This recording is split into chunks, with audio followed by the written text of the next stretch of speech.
from the state of Texas. The following is an exclusive presentation of versus the 9th-ranked Mustangs of SMU. Sponsored by Chevrolet. America is on the move, and Chevrolet is supplying the wheels. Chevrolet and you taking charge. And by AC Delco, General Motors Corporation. AC Delco is the way to go. Texas Stadium, a sellout of 65,000, the 63rd meeting between two bitter rivals. It's a grudge match. While SMU has won 2 of the last 3 meetings, they haven't beaten Texas and Dallas since 1965, 18 years ago. Texas leads the series. At one time, they won 13 in a row. But SMU winning 2 games in Austin, but hoping somehow to pull out one here at Texas Stadium. And here come the Longhorns of Texas.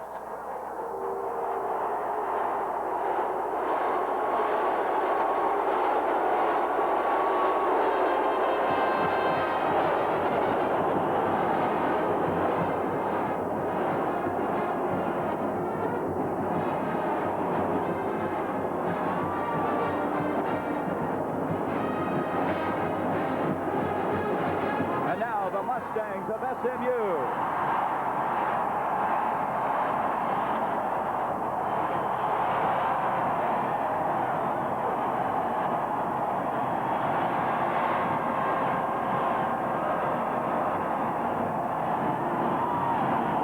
Texas last won the Southwest Conference title in 1977.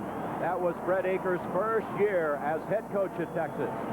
Hi, everybody. I'm Gary Bender. If you like defense, you're going to like this game today. Texas, the top-ranked defense in the country. SMU is ranked 5th. And the Mustangs come in here, and they are upset. They're not getting the respect they think they deserve. They have the nation's longest winning streak at 21 games. They feel that they're the Rodney Dangerfield of college football. On the other hand, Texas, more and more respect every weekend. This is the 3rd straight week away from home. Stops 1 and 2, very successful, defeating Oklahoma and Arkansas. Fred Akers has told us that if Texas wins today, they should be the #1 ranked team in the country. Fred Akers, a very studious man, a conscientious man. He's a competitor. He loves to coach in the big games, and he employs a positive approach. He likes to recruit people with high self-esteem. A strong family man, he and his wife, Diane. He is a man that has had as a theme at Texas this. He says that tough times don't last, but tough people do. My broadcasting partner is Pat Heaton. Pat, rich heritage, rich tradition. In the mid-50s, there was a McElhaney plane, and we have one today. Lance McElhaney, the quarterback. He is from right here in Dallas, grew up not far from the SMU campus. He's a business major, a very nice young man. Bobby Collins said about Lance McElhaney, he said, I don't understand why people aren't considering him for the Heisman Trophy. He's one of those old-fashioned chew-out-your-offensive lineman type of leaders. The thing that Lance McElhaney does best is run the option play. Come down that line of scrimmage and pitch the ball to their best tailback. Their best runners a year ago was the Pony Express, Eric Dickerson and Craig James. Well, they have graduated, but don't feel too sorry because they still have plenty of horsepower. Jeff Atkins and Reggie Dupard. Now, Atkins is a highly recruited freshman who's a tough, powerful inside runner. Dupard, on the other hand, is more of a slasher, can break a lot of tackles and make you miss. But as much offense as we have today, it may be a defensive day. Now, Lou Holtz and Barry Switzer have said that Texas defense is the best in the land. There's not too many people who are going to argue with them. They play a tough, aggressive 4-3 defense, put pressure all over the field. Now, SMU plays a 34 defense. They're awfully tough, too. They're anchored in the defensive line. Field position is going to be a key today, I think, Gary, and John Telschik of Texas may be the advantage. He's a punter who's punted for a 46-yard average. The last 2 weeks, he's backed up Oklahoma and Arkansas. SMU is struggling in that department. Their punter, Whit Smith, has had 2 punts blocked, 1 for a touchdown, and he is psychologically trying to fight through that. So SMU will have an anxious moment when he drops back to punt. The 63rd meeting, showdown, Texas against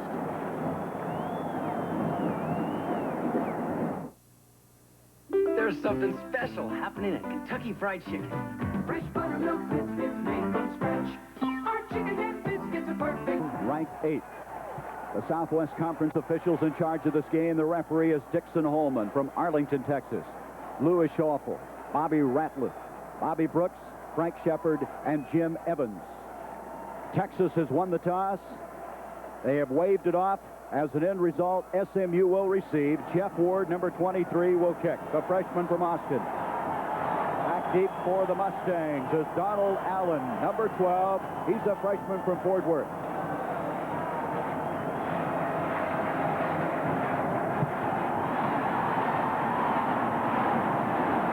Donald Allen from the 5-yard line. Texas with excellent coverage. Michael Brown was down there first for the Longhorns, and SMU will not have the field position. Let's look now at the SMU offense. The backs, Lance McElhaney. He's the man who's going to run the offense. He has the quick hands. He keeps this team moving. The wide receivers, Marquise Pleasant. He's a freshman. He's averaging 3 touchdown catches the last time out, along with Ron Morris, who leads the Southwest Conference in average. And then up front, Andrew Campbell, outstanding guard, a junior. First down now from the 12-yard line. McElhaney off to Depard. Reggie Depard, a sophomore from New Orleans, brings the ball out to the 24. June James, 62, making the stop. Texas defensively, Eric Holly, one of the captains. He's been playing outstanding defense for this Texas team. The other side is Ed Williams. The two of them will have to stop the option of McElhaney. In the middle, Jeff Lighting. He had 15 solo tackles against Arkansas. And back deep, Mossy Cade. He might be the best cornerback in college football. And Jerry Gray, the free safety. The SMU people feel he might be the best they have in the secondary.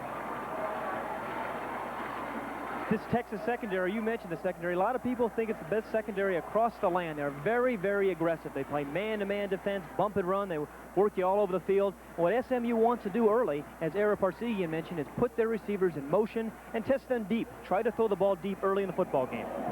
Depard on that first carry, picking up almost 10 yards. Going to bring up second down, less than a yard to go. This is McElhaney out of Highland Park in Dallas. Charles in the backfield along with Depard. That's Bolden, the tight end, jumping in to the near side. Give to the second man, Depard. And Depard appears to have the first down, close to the 25. June James again making the stop for the Texas Longhorns. Remember, this Texas team defensively is the best in the country coming in here. First down, SMU. There's so many things that make you a good defense. But last week, Dave McWilliams, their defensive coordinator, said one of the things we took the most pride in was stopping Arkansas on the goal line. And they put a lot of pressure on it. It's a penetrating defense. Watch how much penetration they get in on SMU's offensive line. First down for the 25, McElhaney. Ron Morris. Ron Morris, the freshman. Mossy Cade defending a 65-yard completion.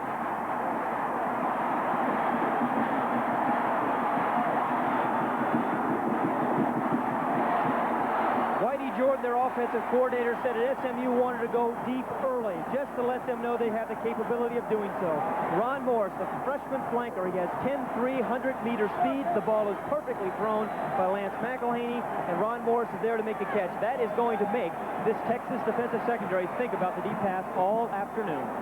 That will be officially recorded as a 60-yard completion at the 15-yard line. First down for the Mustangs. Depard for 2. One of the interesting things about that deep pass early in the football game, too, it sets up a lot of things. Now, Jerry Gray, their free safety of Texas, is their leading tackler, but now he has to think about defending the deep pass. So that was one of the things SMU wanted to do, was take Jerry Gray's aggressiveness away from him. Morris and Pleasant, both freshmen. And according to the coaches talking about this game, they could be the difference makers, and you saw early what Morris can do. Second down, 8. Depard inside the 10 to the 8. The ball is loose, but it's been blown dead. SMU will maintain possession. There was Lighting. He thought he had a crack at the fumble. Well, we've seen SMU run option plays. We've seen him throw a long play. And here's a straight off-tackle power play. He follows his fullback, Michael Charles, number 42, steps inside. There he's down with the ball. The ball pounces up, but the official had ruled that he always was down on the ground. Third down 4. That's secondary again. You could see how they fly up to the football. Curry and Cade. Third down and 4 as both Pleasant and Morris are split to the top. Charles and Depard, the running backs. McElhaney. Charles, the fullback.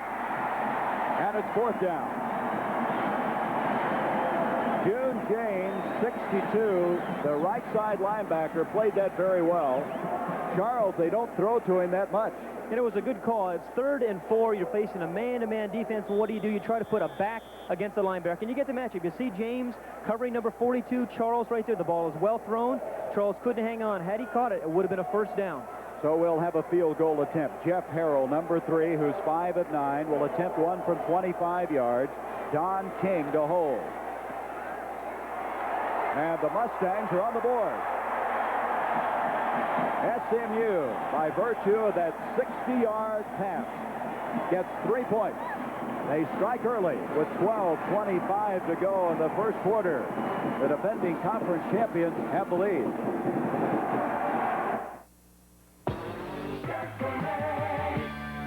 The lead at 3-0. That 78-yard drive once again to 29 wins against only 3 losses and 1 tie. And this game marks the anniversary of his start when they beat Texas when he was a freshman. He has not thrown an interception in this football this season. Actually, neither quarterback has thrown an interception all year. And Texas, for that matter, all their quarterbacks have avoided that. Nebraska is struggling with Colorado. Nebraska's been pushed a little bit. This is a real surprise to many people. Penn State. Understand Doug Strang came out and hit his first 11 passes in that game. And we saw West Virginia. They're a very good football team, too. Now, Auburn, their only loss was to this team here, Texas. And Florida leading East Carolina. East Carolina's upset some people. Harold the kick, number 3. Jitter Fields and Kelvin Epps will go back for the Texas Longhorns. The impressive start by this SMU team.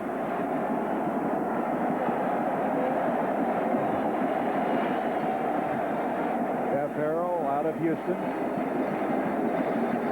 had the second best season ever in SMU history in kicking a year ago. Boy, he hit this one. And Fields will not bring it up. So at the 20-yard line, that's where Texas will have it. And offensively, here's a look at the Longhorns, the quarterbacks and receivers. Rob Morishell threw 2 long touchdown passes last week against Arkansas. Mike Luck had his best game as a Longhorn last week. He had a 54-yard touchdown run against Arkansas. Here's the offensive line. David Jones, the center. He's matched up against Michael Carter, their nose guard. Good matchup. But the man they always talk about is Doug Dawson, number 66, a preseason All-American. Somebody says he's as strong as a garlic milkshake. We had one of those. From the 20, Texas touches the ball for the first time. Mitchell in motion. A give to Luck. And Luck playing with a sore shoulder. Gets little or nothing on that play. Ben Wise was there, and we have a man getting up very slowly. That's Terry Orr, the fullback for Texas. Now defensively for SMU, Michael Carter, the world-class shot putter. And the linebackers, Anthony Beverly, he's got great speed, along with the other outside linebacker, number 22, Ron Anderson. Watch these guys run some plays down from behind. But one of the premier players in the country is 29, Russell Carter. He was a corner last year, free safety, has 4 interceptions. There is Orr, we mentioned earlier, shaken up on that last play. Texas, depth-wise, having some problems because Edwin Simmons, their freshman sensation, did not make the trip due to a knee injury. Luck has a shoulder that's bothering him, and now Orr is out of there. Ronnie Robinson has come in with Luck in the backfield. Second down, 8. Morishell, and he'll go nowhere. SMU, the 5th-ranked defense in the country, holds them. Let's go now to New York for an NCAA report.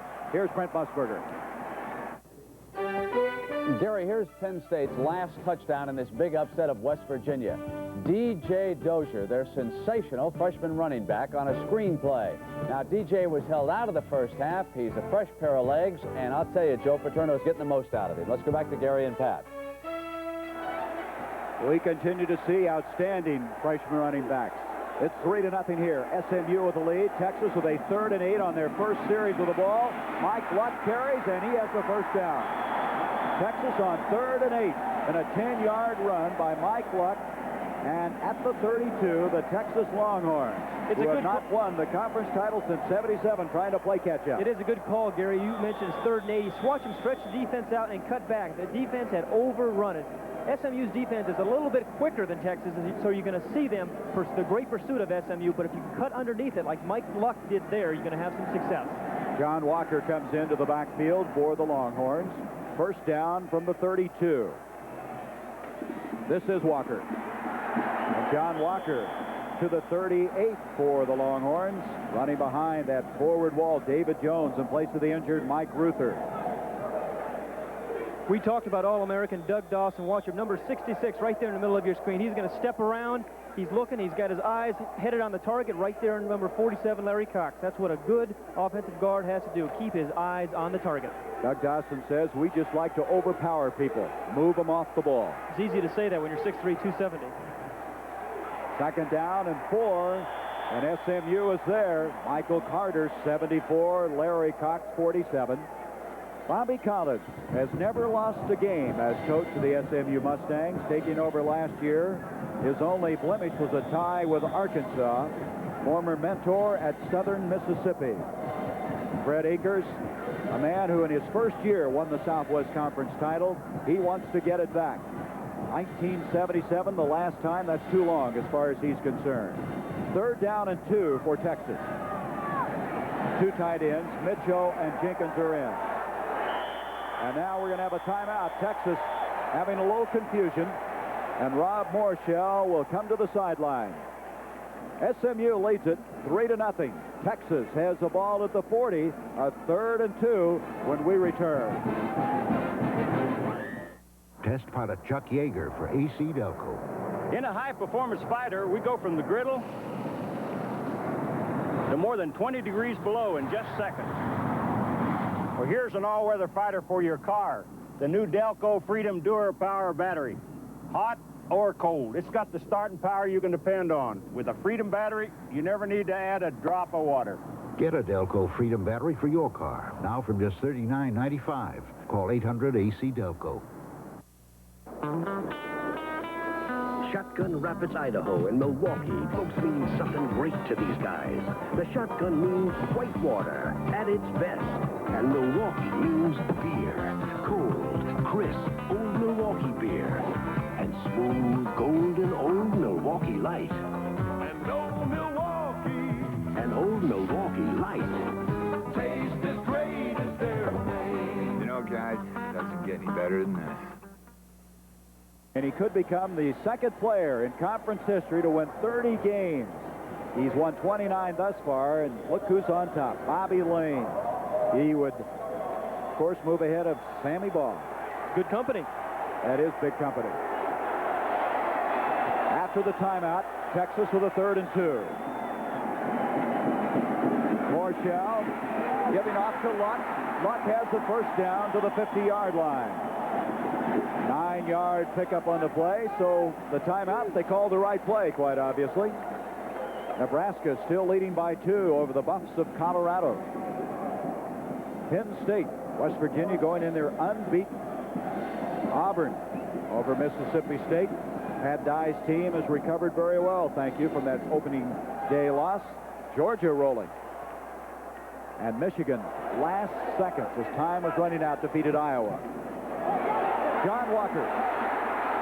Walker to the 35 of SMU. Fred Nichols, 25, a cornerback, upped him out of bounds. A 15-yard pickup by Walker, who's had some brilliant moments for this Texas team. Well, they keep talking about John Walker's potential, and you're going to see why they talk an awful lot about it. He's going to, in the I formation, he can pick his hole. He sees something backside. Now, a good tailback will see that. He's lined up 7 yards deep. He picks his hole for a big play. Now, here's the linebacker, number 31, Anthony Beverly. We talked about how quick he is, but he is going to overrun the play. He ran right by John Walker. And they do have quickness and speed at that outside linebacker. First down, just short of the 35. Walker again. And Walker to the 31. Pick up a 5 yards on the play. I think John Walker, Pat, is probably tired of hearing about all his potential. He's always been labeled as a super franchise type player, but never arrived at that level. Well, the United Nations has potential too, Gary. But it's going to bring up second down now. A short 5 for this Texas team. Brent Duhan split out along with Bill Boy Bryant, Ronnie Robinson, John Walker, the running backs. Walker again, a workhorse. Short of the first down. It'll come up to third down. Anthony Beverly with the tackle, and Oklahoma without Marcus Dupree rolling. Ohio State leading Michigan State. George Perlis really has struggled since losing his number 1 and 2 quarterbacks. Third down, a yard to go. And we're seeing classic Texas offensive football, mashing football, run it right at you. 2 tight ends now. Mitchell and Jenkins come in. They come to their mash backfield. 3 fullbacks in. Give straight ahead, Walker, and Walker apparently has the first down and does to the 25. So that timeout, Pat, was a very strategic timeout because Texas now has continued down the field very effectively. We're going to take a look at the center, David Jones against Michael Carter, who's playing the nose. Watch, this is where the Southwest Conference Championship is going to be won, right here, and Michael Carter won that round. Round 1 goes to Michael Carter. SMU calls those interior guys the TNT people, the tackle, the nose guard, and the tackle, and he says they've got to anchor things. First down, Walker again, and he is bent backwards. There's a penalty flag as he's dropped at the 21-yard line. Ben Wise and Beverly again. You see Beverly, number 31 on the stop. Holding against Texas.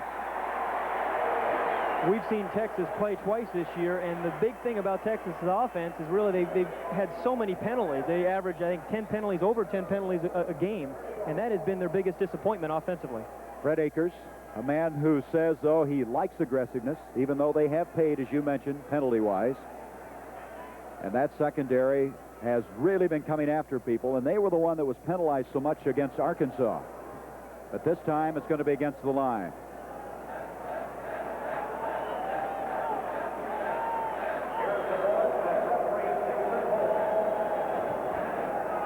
Holding. Offense. Still first down. So first down and 17 to be exact. Moving the ball back to the 32-yard line. That penalty took them out of what's called the 4-down zone. 4 downs meaning you can rush the ball 4 downs for a first down. Now they're in a passing situation. Rob Morshell was able to complete the big passes a week ago. Lots of protection. Batted up. That was Ben Wise, 41. There's a penalty flag at the 20-yard line, but Ben Wise, the middle linebacker, got in the way of the pass. Now the discussion. Ben Wise, out of Somerville, Texas, smallest team to play football in the state.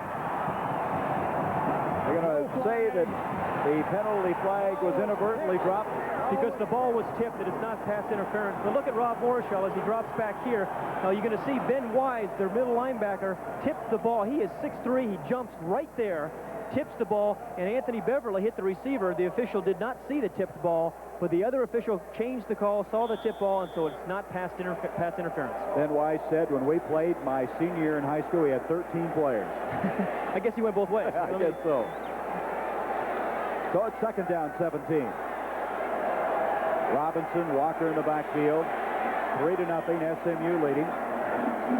The blitz is on, and Morshell avoids it. He got away from Anderson, complete to the 20-yard line, and that's Brent Duhan. And Morshell shows you his poise.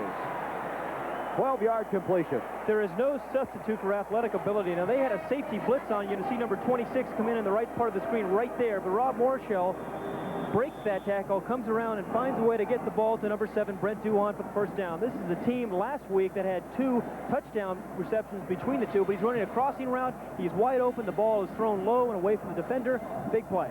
Now, one thing that Fred Akers told us, that guys like Duhan are so observant. They go back to the huddle and tell their quarterback what might work. Tremendous character. 3rd and 5 now. Morshell, a pressure put on by Ben Wise, and he's losing yardage. Wise was there. Anderson was there. The entire SMU team was giving chase. 20-yard loss on the play. He was under a lot of duress. Normally a quarterback should try to get rid of the football in that situation, avoid a sack. I don't think Rob Morshell could do anything with that one. So it's 4th and 25. So after Morshell made a very fine pass completion, it all goes for naught. The really thing that hurt that drive was that holding penalty, though.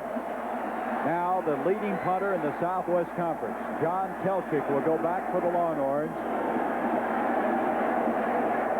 He was booming him yesterday. I mean, really getting into him. Averaging 46 yards. He hits it high.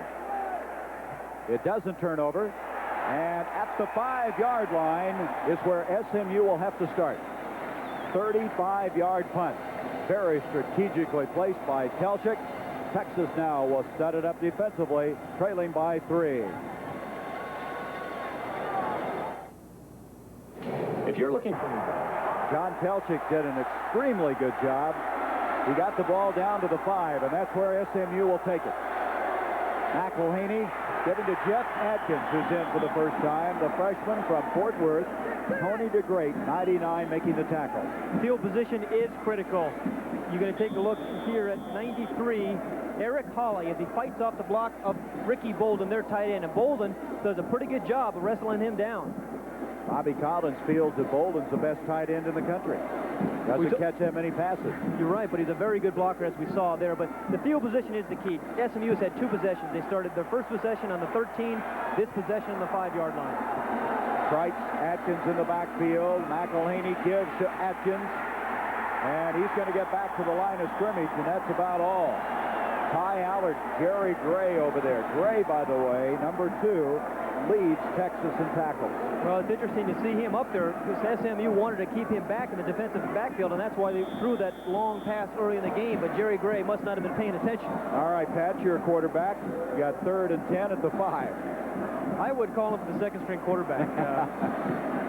So here's the situation where you have to be careful that you turn the ball over, you give Texas their opportunistic offense an opportunity to score 7 quick on you. It's a situation that SMU likes to run a draw play. On a 3rd and 10, McElhaney.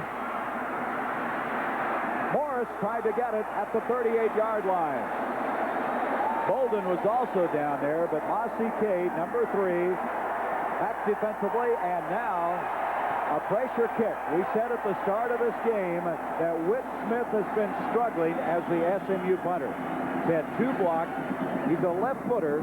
He can really kick the ball. He has a major league leg, but he's psychologically shaken up. Let's see what happens. Here he is, 16. Oh, he hit that one. Oh, that is going to help his confidence. Oh, did he hit that one? Jitter Fields at the 30, and SMU comes out of there remarkably well. We might see a different Whit Smith today after a punt like that.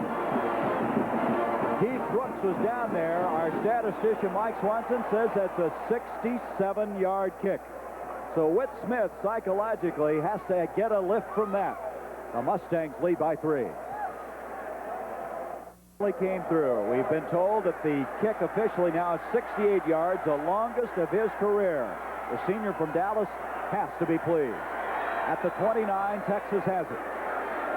John Walker, and Walker for a yard. There first was Doug Holly, number 60, a senior from Highland Park, who's the most improved defensive lineman they have. He's come out of nowhere this year to really anchor that defensive tackle spot. Well, that's where it starts. But watch the blocking here of this Texas front. Right there, you see the Texas front, the big surge. There wasn't anywhere for Walker to go. But if SMU can get the penetration into that backfield, they're going to have a distinct advantage. On a 2nd and 8, Morshell. Boy, what a bullet and what a hit applied on the far side. Bill Boy Bryant really decked on the play. It'll move to 3rd and 8. That was Jones, number 1. Rod Jones, who is one of the many track men on this SMU team. They hit down here in the Southwest Conference, believe me, and you're going to see evidence of that as Rod Jones, number 1, comes up and tattoos the receiver Bill Boy Bryant right there. That'll get your attention. SMU had the indoor and outdoor NCAA track champions. 3 of the players are on this football team, all of them in the secondary. 3rd and 8. Duhan makes the catch, and that'll be a first down. An 11-yard pickup, and Duhan, who had 2 touchdown catches last week, is really becoming very efficient for this Texas team. Duhan catching a 54 and a 43-yard touchdown pass against the Razorbacks. You know, he's caught, what, 5 passes, and 3 of them have gone for touchdowns coming into this game. He averages 36.8 yards every time he catches the ball. And Texas wondered if Morshell could throw the football. He's done it again. He now hitting the 11-yarder. In motion is Bryant. Walker. And Walker will make it to the 46-yard line. John Walker getting a lot of playing time due to the injury to Simmons and Perry Orr, who went out of there earlier. We're going to take a look again at number 31, Anthony Beverly. He's lined up over the tight end. The play is run at him, but it looks like he's a little bit confused. He's reading too many blocks, can't quite get into the play.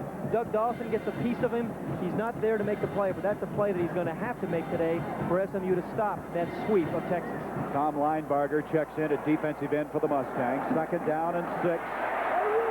Walker and Linebarger, who just came in, made the tackle. 2 yards short of the first down. Make it 3rd and 3 to be exact. Lemson leading, and now a final, defeating North Carolina State. They haven't lost a game at home in Death Valley in 18, and we've been down there. We know what that's all about. I can understand that. That is intimidating. 3rd and 3.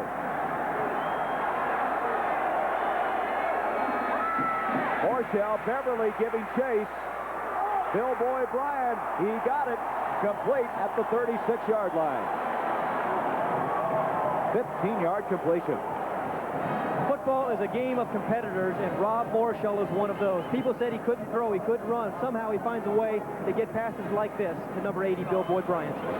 There were a lot of comparisons all week long, Pat, made between Morshell and McElhaney. One thing that seemed to surface, many people thought Morshell might have been the better athlete of the two. And the better thrower. I think Rob says that, although Lance McElhaney is an incredible competitor as well.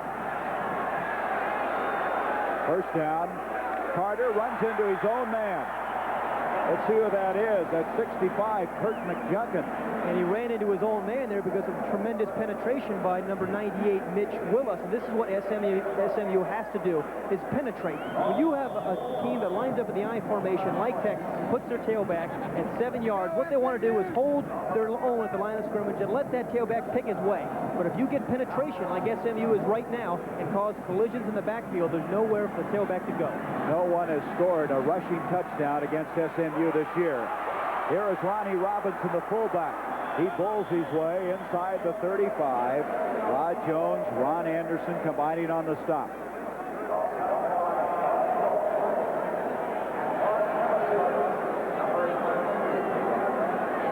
The Mountaineers, Don Nealon's team, suffering their first setback of the year. You know what that means now, Pat? There's only 5 unbeaten teams in the country now. We've got 2 of them right here. That's right. Inside the 35, 3rd down, 8. Beverly giving chase, intended for Walker, but give credit to Anthony Beverly. He messed that one up. You're absolutely right, and this is one of the adjustments that 2 weeks off gave Bobby Collins his staff. You're looking at Anthony Beverly there. He's got a little smile on his face. He knows what kind of job that he did. But with the 2 weeks off, they said they were going to put pressure on with Anthony Beverly and their other outside linebacker. Georgia. Now, Kentucky, that's only their 2nd loss. They went down to beat LSU in Baton Rouge last week, and the Bulldogs with only a tie. Ooh. East Carolina scared some people this year. This will be a 52-yard field goal attempt now by Jeff Ward. Ward is 4 of 5. He had a 22-yarder last week. Going to have to hurry. It's good.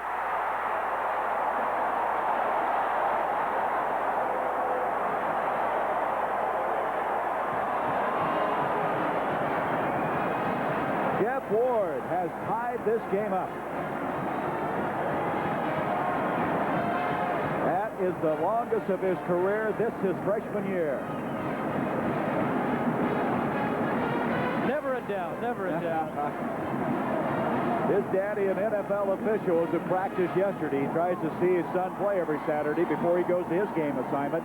I like to watch these college kickers. You know, the pro kickers, they expect to do that. They walk off the sideline. These college kickers, they get excited about that. Well, tomorrow in the NFL, going to see a showdown in the NFC West between the 49ers and the Rams. 49ers are going to look to avenge an earlier 10-7 loss to Los Angeles. Our other feature game matches the Lions, who have won 2 in a row. Billy Sims are roaring back against those explosive Washington Redskins. There's other regional action, all starting with the NFL today. Ward after the 52-yarder. Boy, what a career he's going to have here, Pat. 4 years. And he hits this one well. Donald Allen, a third-string quarterback, will down it.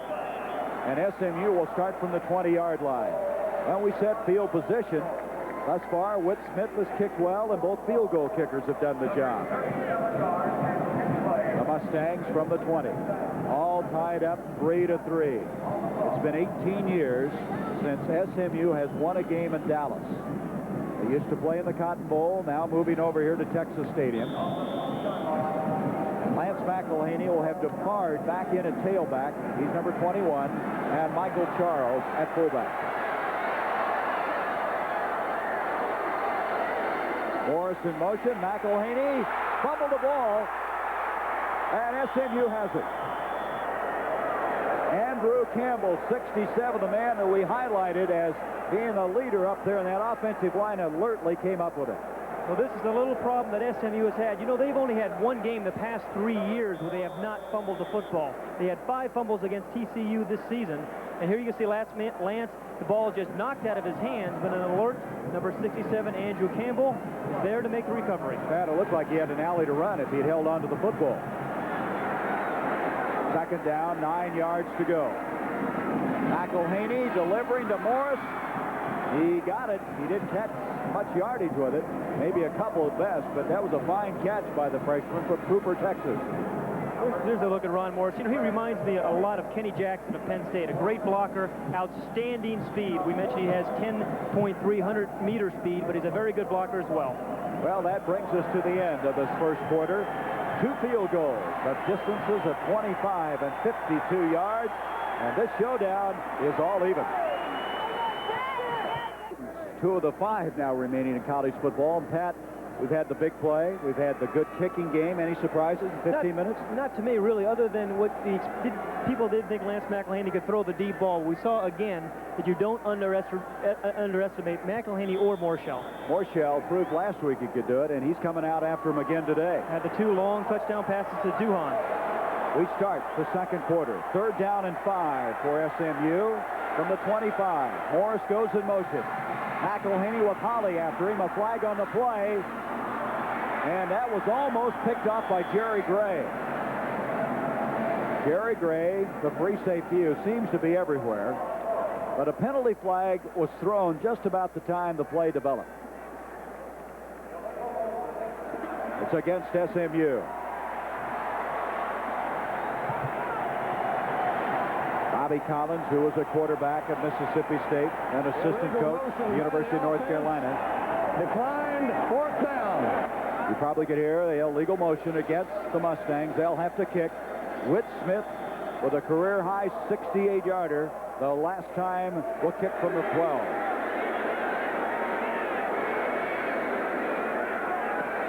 And he hits it very high. It takes an SMU bounce. It may have been touched by Texas. Do you think it was? If it was, it'll be... It looked like number 1, Eric Jeffries. It looked like it hit him in the shoulder pad. As an end result, the Mustangs have the football at the 29-yard line. The football will take some funny bounces on this AstroTurf field. You're going to see the punt come up, hit the ground right there, and watch number 1, Eric Jeffries, right there. It hits him in the shoulder pad and the helmet. And there's number 44, Kid Case, to recover the football for SMU. A big break. Kid Case, another one of those Highland Park kids out of Dallas. You coach and you coach and you tell guys to stay away from a punt like that, but they seem to run into them at least once or twice a year. With the 29, McElhaney on the pitch. Adkins can't get it. Texas has it. That's John Haynes, number 90. So Texas gets it back in a hurry. SMU is going to give it right back to him. It looks like the timing of this option play between Lance McElhaney and Jeff Atkins was disturbed by some penetrating defense. You see the penetrating defense right there. The ball was pitched. Jeff Atkins could not hold on to it. He had trouble holding an option pitch a couple of weeks ago as well and fumbled on a very similar type of play. You see the ball is out a little bit out in front of him. Again, more pressure by the strong safety Richard Peavy, number 42. And there's the fumble and the recovery. Boy, those safeties come up. You mentioned that. Atkins has had trouble with the option all year long. He hasn't caught the ball that well. Morshell going deep. Epps intercepted. That is Russell Carter. And Carter with his 5th interception. He is only 2 career interceptions away from the conference record. Well, this is the 3rd turnover in a row. But you're throwing against a very good defensive backfield, and particularly highlighted by their free safety, Russell Carter. You're going to see the wide receiver run come right down the field here. Kelvin Epps, number 40, he's been their big play receiver, had an 80-yard reception against Auburn. The ball is thrown over his wrong shoulder, and Russell Carter, playing a deep center field, is there to make an easy interception. That's the very reason you mentioned it, Pat, that Carter is playing there. They want him playing center field where he can be around the ball. They used to throw away from him, stay away from his cornerback spot. You can be much more of a factor as a free safety. Well, that's 5 for the year. He leads the conference. From the 25, Dupard, and he almost and maybe has the first down. As you're probably aware of, that interception against Morshell, the first of the year, and for that matter, the first against any Texas quarterback. They had thrown a combined 78 times coming into this game without an interception, but that has now come to a close on the interception by Russell Carter. That was a first down run by Dupard. Boy, he roared up the middle. Outstanding blocking by Thurston, Jackson, and Campbell. Heathcock has come in, replacing Haynes at tackle. And Dupard out to the 37-yard line. He was all everything in Louisiana from New Orleans.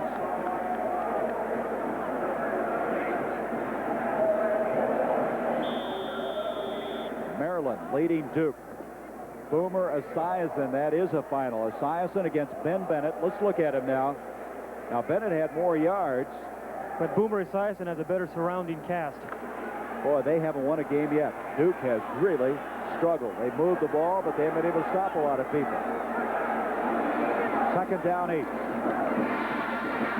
Pitches back to Pard. Boy, Pat, that is a tough pitch to make. That pitch, it's interesting you say that. I think that pitch, the way he does it, is just as difficult as throwing a 15-yard out. It takes incredible timing. And as I mentioned earlier, Lance McElhaney does that better than anyone in the country. It'll be 3rd down and 5. Let's take a look at Lance McElhaney as he comes down the line. Well, she doesn't even look at the back. He just flips that ball. It's right there. Reggie Dupard takes the ball in easily for the play. That's remarkable. Bobby Common says that hand-eye coordination that he has, he can do that. 3rd and 5. That's behind Morris. Pretty good pressure up front that time by Texas. And so SMU will have to kick. Had Ron Morris open there on 3rd and 5. The ball was just thrown where he couldn't catch it. Whit Smith will be kicking for the Mustangs. 12:45 left to go in the 2nd quarter. It's all tied up, 3 apiece. This one not hit as well. The short man Felt makes the fair catch at the 28-yard line. Texas will have it after a 36-yard kick that time by Whit Smith. 3-3 our score.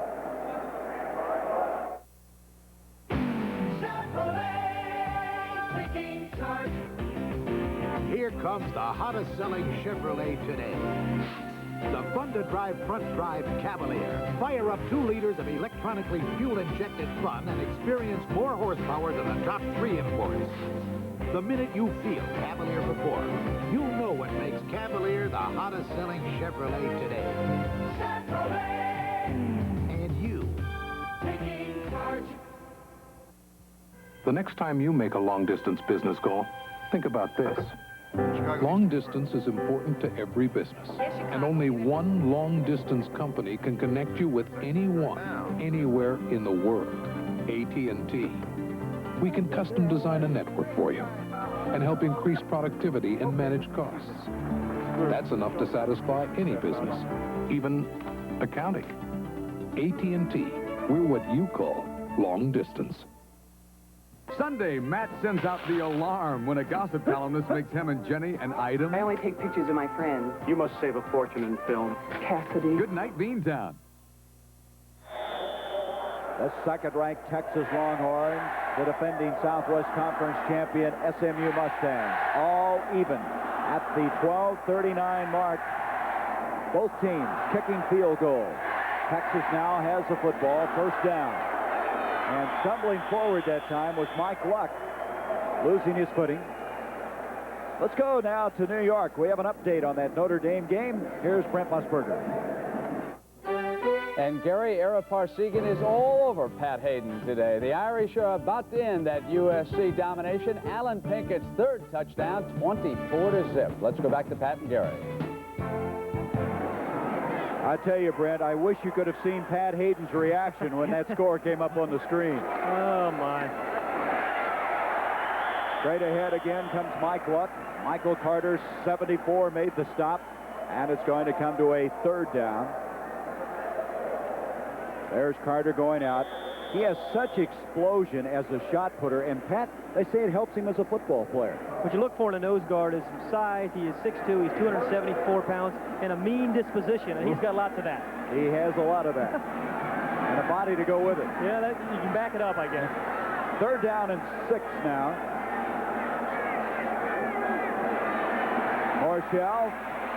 He's going to fumble the ball. It's loose. SMU has it. T.D. Briggs, number 54, came up with a fumble recovery. Well, both teams are playing giveaway here. T.D. Briggs, another Highland Park player. We keep mentioning how many are in this game. Rob Marshall is back to pass here. Now, this is going to happen to some quarterbacks at times. The ball is just taken by his arm by number 99, Cornelius Dozer, knocks it out of his hands, and T.D. Briggs was there.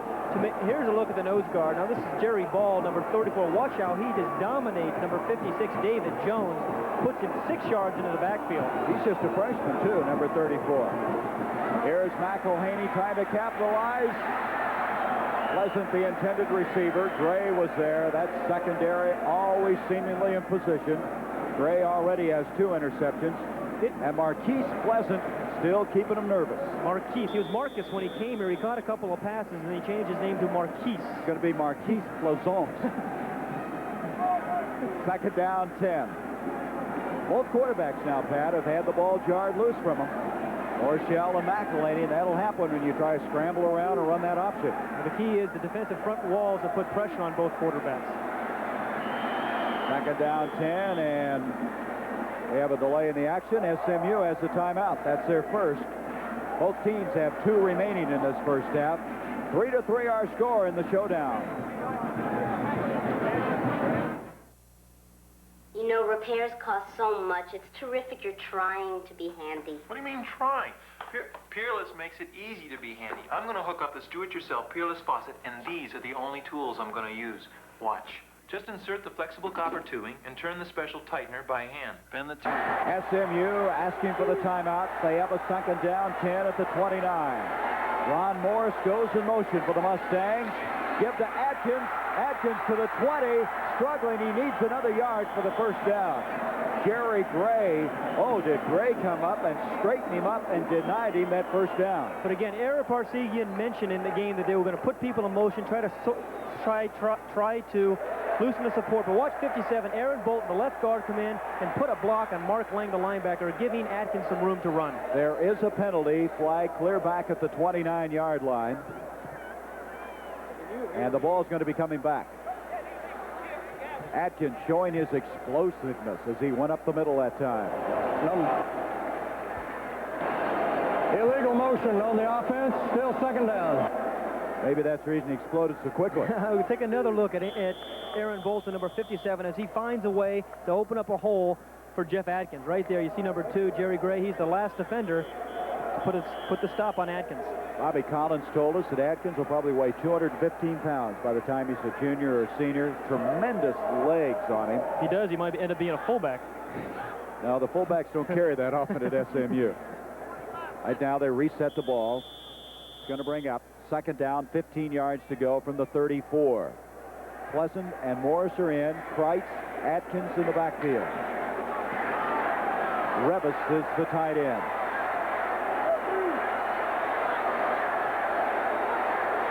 '23 is Morris in motion. Play action, McElhaney. Morris dropped at the 26-yard line, and that's Gray again out of Lubbock. Fred Akers used to coach in Lubbock. Must have helped in his recruiting of number 2.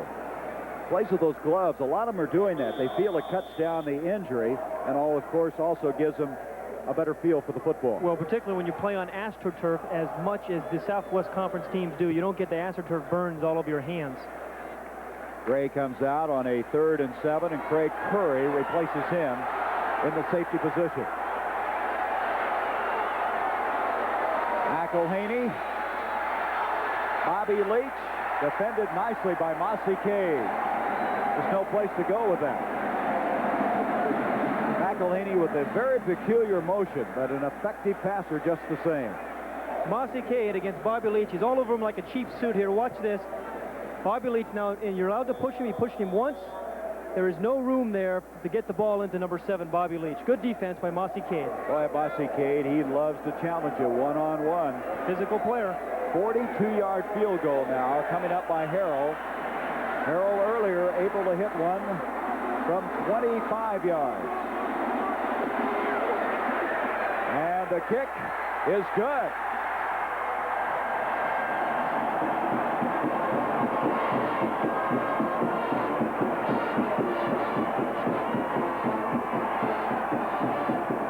Jeff Harrell now is 7 of 11 in the field goal department. Looks like one of those horses that Bob Fishman covered last week in the Champagne Stakes. He did a nice job, didn't he? That's our director, Bob Fishman. All right, let's check some scores while we get ready to kick it off here. Nebraska, after being 14-12, they did something about that, didn't they? Penn State upsetting West Virginia. The 4th-ranked Mountaineers. Auburn now in the 4th quarter, leading Mississippi State. Florida final. Hey, the Gators, not a lot said about them. They're unbeaten. And the Bulldogs, they're unbeaten. Only one time. Miami of Florida, we were so impressed with them. They just continue to move. It's going to be a showdown later between West Virginia, Miami of Florida, and Illinois, leading Purdue. And Illinois has to play Michigan at home next week. Big game there. Harrell this time kicks it way short. Kevin Epps. Epps has some running room. Boy, that tackle, had it not been made, there would have been a long run. Tim Green was able to come up with it. Let's take this opportunity now to go back to New York. Once again, here is Brent Musburger. Jerry, this one will make Pat smile a little bit. His Trojans finally got a touchdown. Remember Michael Harper? He scored that phantom one for you last year. No doubt about this one. He hangs on to the ball. It's now 24-6. Back to Gary and Pat. Brent, I want you to know that's all Pat ever did was pitch to those tailbacks. At least that's what he told me. Take that, Era. First down from the 31. Here's Walker. John Walker, who high jumped over 7 feet. That time long jumped about 10, 15 feet in the air. That's close to a first down. Ron Anderson making the tackle.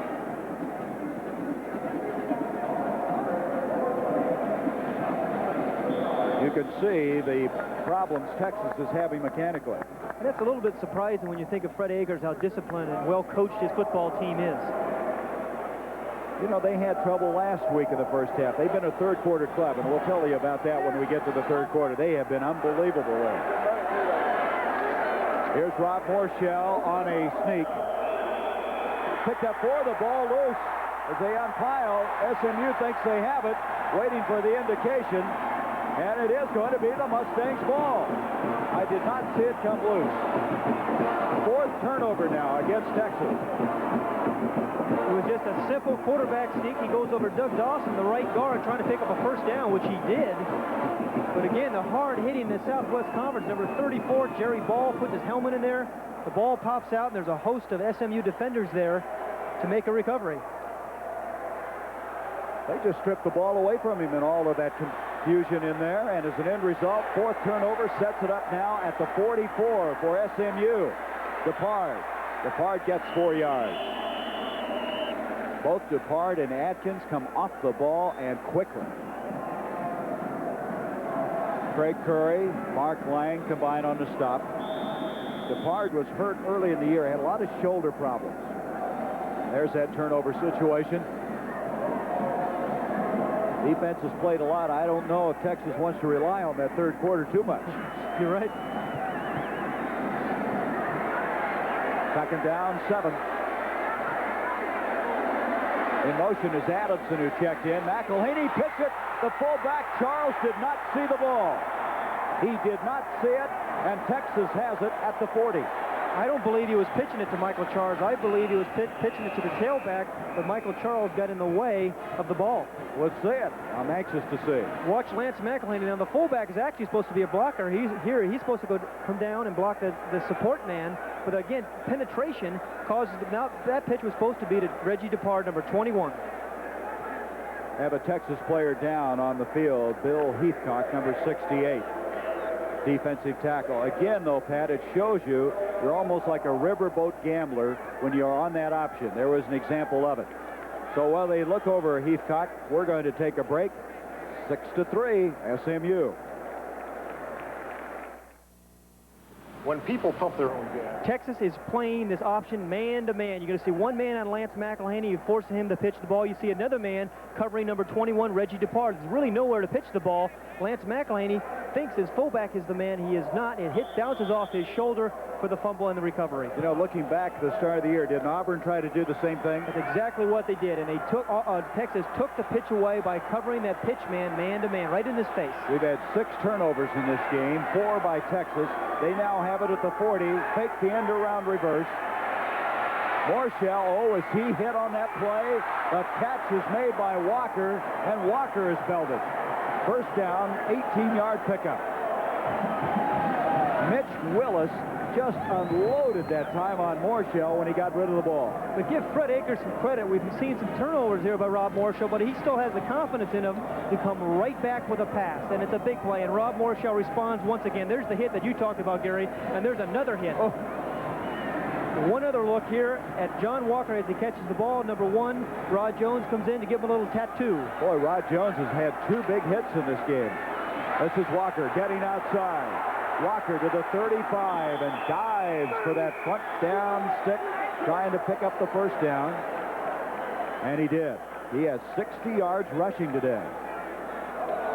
That's a remarkable statistic. 33 seconds. That's because of the turnover. That is uncharacteristic of this Texas team. Their defense is normally on the field for 3 plays, and their offense takes over and controls the football.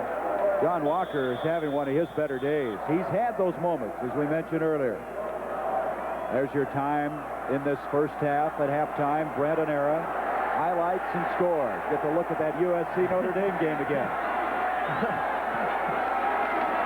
Morshell, Ronnie Robinson. Flag on the play. Robinson inside the 25. SMU is indicating it's against Texas, and let's see if it is. It is. Illegal use of the hands. Michael Carter, the nose guard, was claiming that it was on him. He was being held. Wake Forest winning over Virginia. Wake Forest played well a week ago. All finals from back east. We've come to the halfway point of the season. Now, we've seen so many outstanding defensive backs throughout the whole year, Gary. We have a lot of them on the field today. But we should probably talk about why... Illegal use of hands, offense, still first down. We're finding so many. In my mind, I think what college coaches are doing are putting their best athletes at defensive backs because there's been such a wave in the passing game the last 3 or 4 years in college football. Bobby Collins said, though, he wasn't sure that that was justified, that people aren't throwing maybe the ball as much as they thought they were going to. However, today we're seeing a lot of it. First and 15 after the penalty. Terry Orr has come back in. He was out a while with ice on his knee. Morshell, Duhan, and Russell Carter almost picked it up. And we have a penalty flag, a late one. And I think it's going to go against Mitch Willis, a late hit on Morshell. That was completely uncalled for, away from the play. Now we have Penalty going against Texas. He had crossed the line of scrimmage. Boy, I tell you, the Willis it looked really like a late hit. Morshell, didn't it? Let's see if we can watch it. You're going to watch Mitch Willis, number 98, as Rob Morshell rolls out to his right off a naked bootleg a la Doug Flutie. The ball is away. You're going to see Mitch Willis, number 98, put the big paws on him. Pass by the offense. Loss of down, 5-yard penalty, second down. Okay, that's exactly what happened. Rob Morshell across the line. But here's the defensive secondary. There's Russell Carter in the middle of your screen. See Duhan, number 7, coming up. Russell Carter's right there to make the play. That's why he is an All-American candidate. Well, he's an outstanding performer. He holds the indoor record for SMU in the 440. Beat now second and 19 after the penalty, moving it outside the 40-yard line. Morshell, Carter again, and he almost had another one. He is everywhere. Bill Boyd Bryant, the intended receiver. We are seeing some absolutely outstanding defensive play, particularly from the defensive backs. Take another look. Now, Rob Morshell sees his receiver at the top of the screen. Bill Boyd Bryant, he thinks he's open. Watch, he runs right past the corner. So Rob Morshell says, I'm going to throw him the ball. But what happens? Here comes number 29, Russell Carter, right there to break up the play. Outstanding play by Russell Carter. You can see why he'd be such a great quarter miler, the way he got over there. The long 6'3" strides of Russell Carter. A second-team All-American, 2-time All-Southwest Conference pick. Texas, 3rd and 19. They're 5 of 8 on 3rd down. Morshell hit as he released the ball. Morshell's really taking a beating down there. Give credit that time to Dwayne Anderson, the strong safety.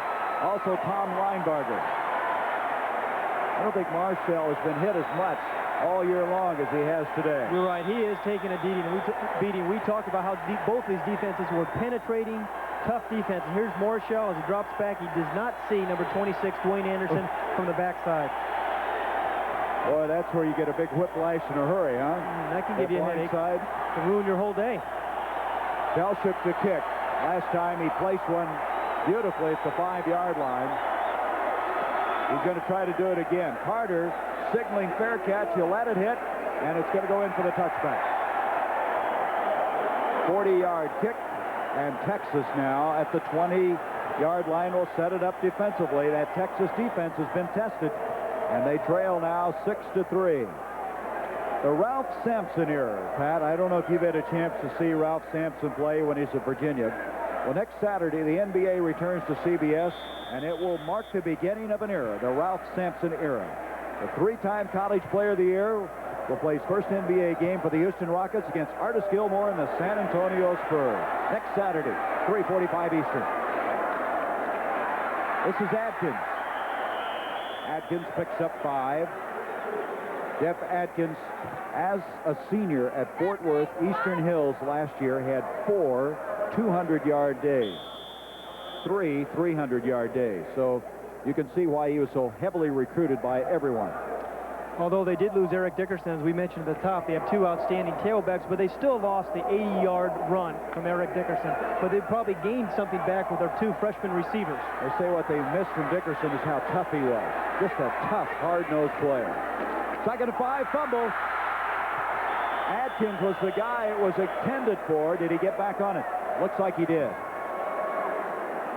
That might be some of that inexperience, Pat. He's had a tough time hanging on. Well, it seems like everybody has today. They're going to have to tape a handle on that ball. Adkins, over 100 yards in each of the last 3 games. It'll be 3rd down and 8 now for the Ponies. 6-3, SMU with the lead.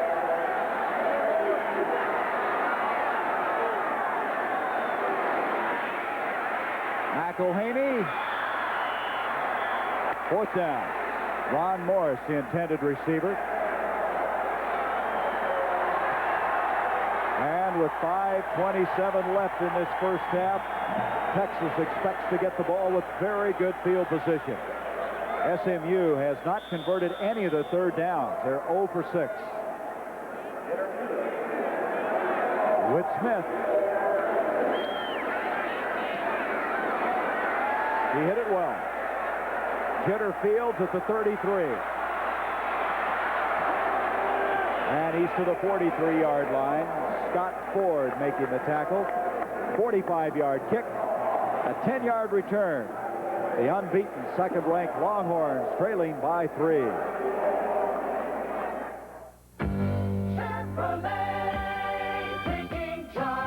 Make your move to Chevrolet's new Celebrity.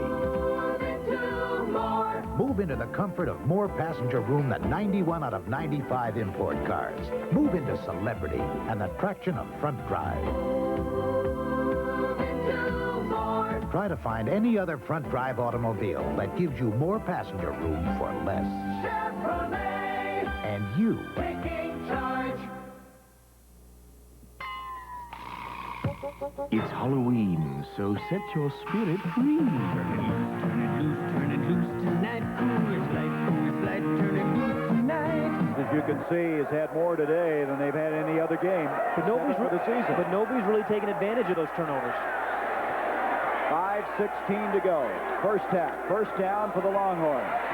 This is Terry Orr, the fullback, to the 46-yard line. Defensively, Cornelius Dozier, 99, and Clarence McDade is now in there. McDade is 91. They did not feel he was going to be eligible this year. He had to go to summer school. He got his grades up, and he's now starting to play a little more football for him. He's out of Waco. 2nd and 7.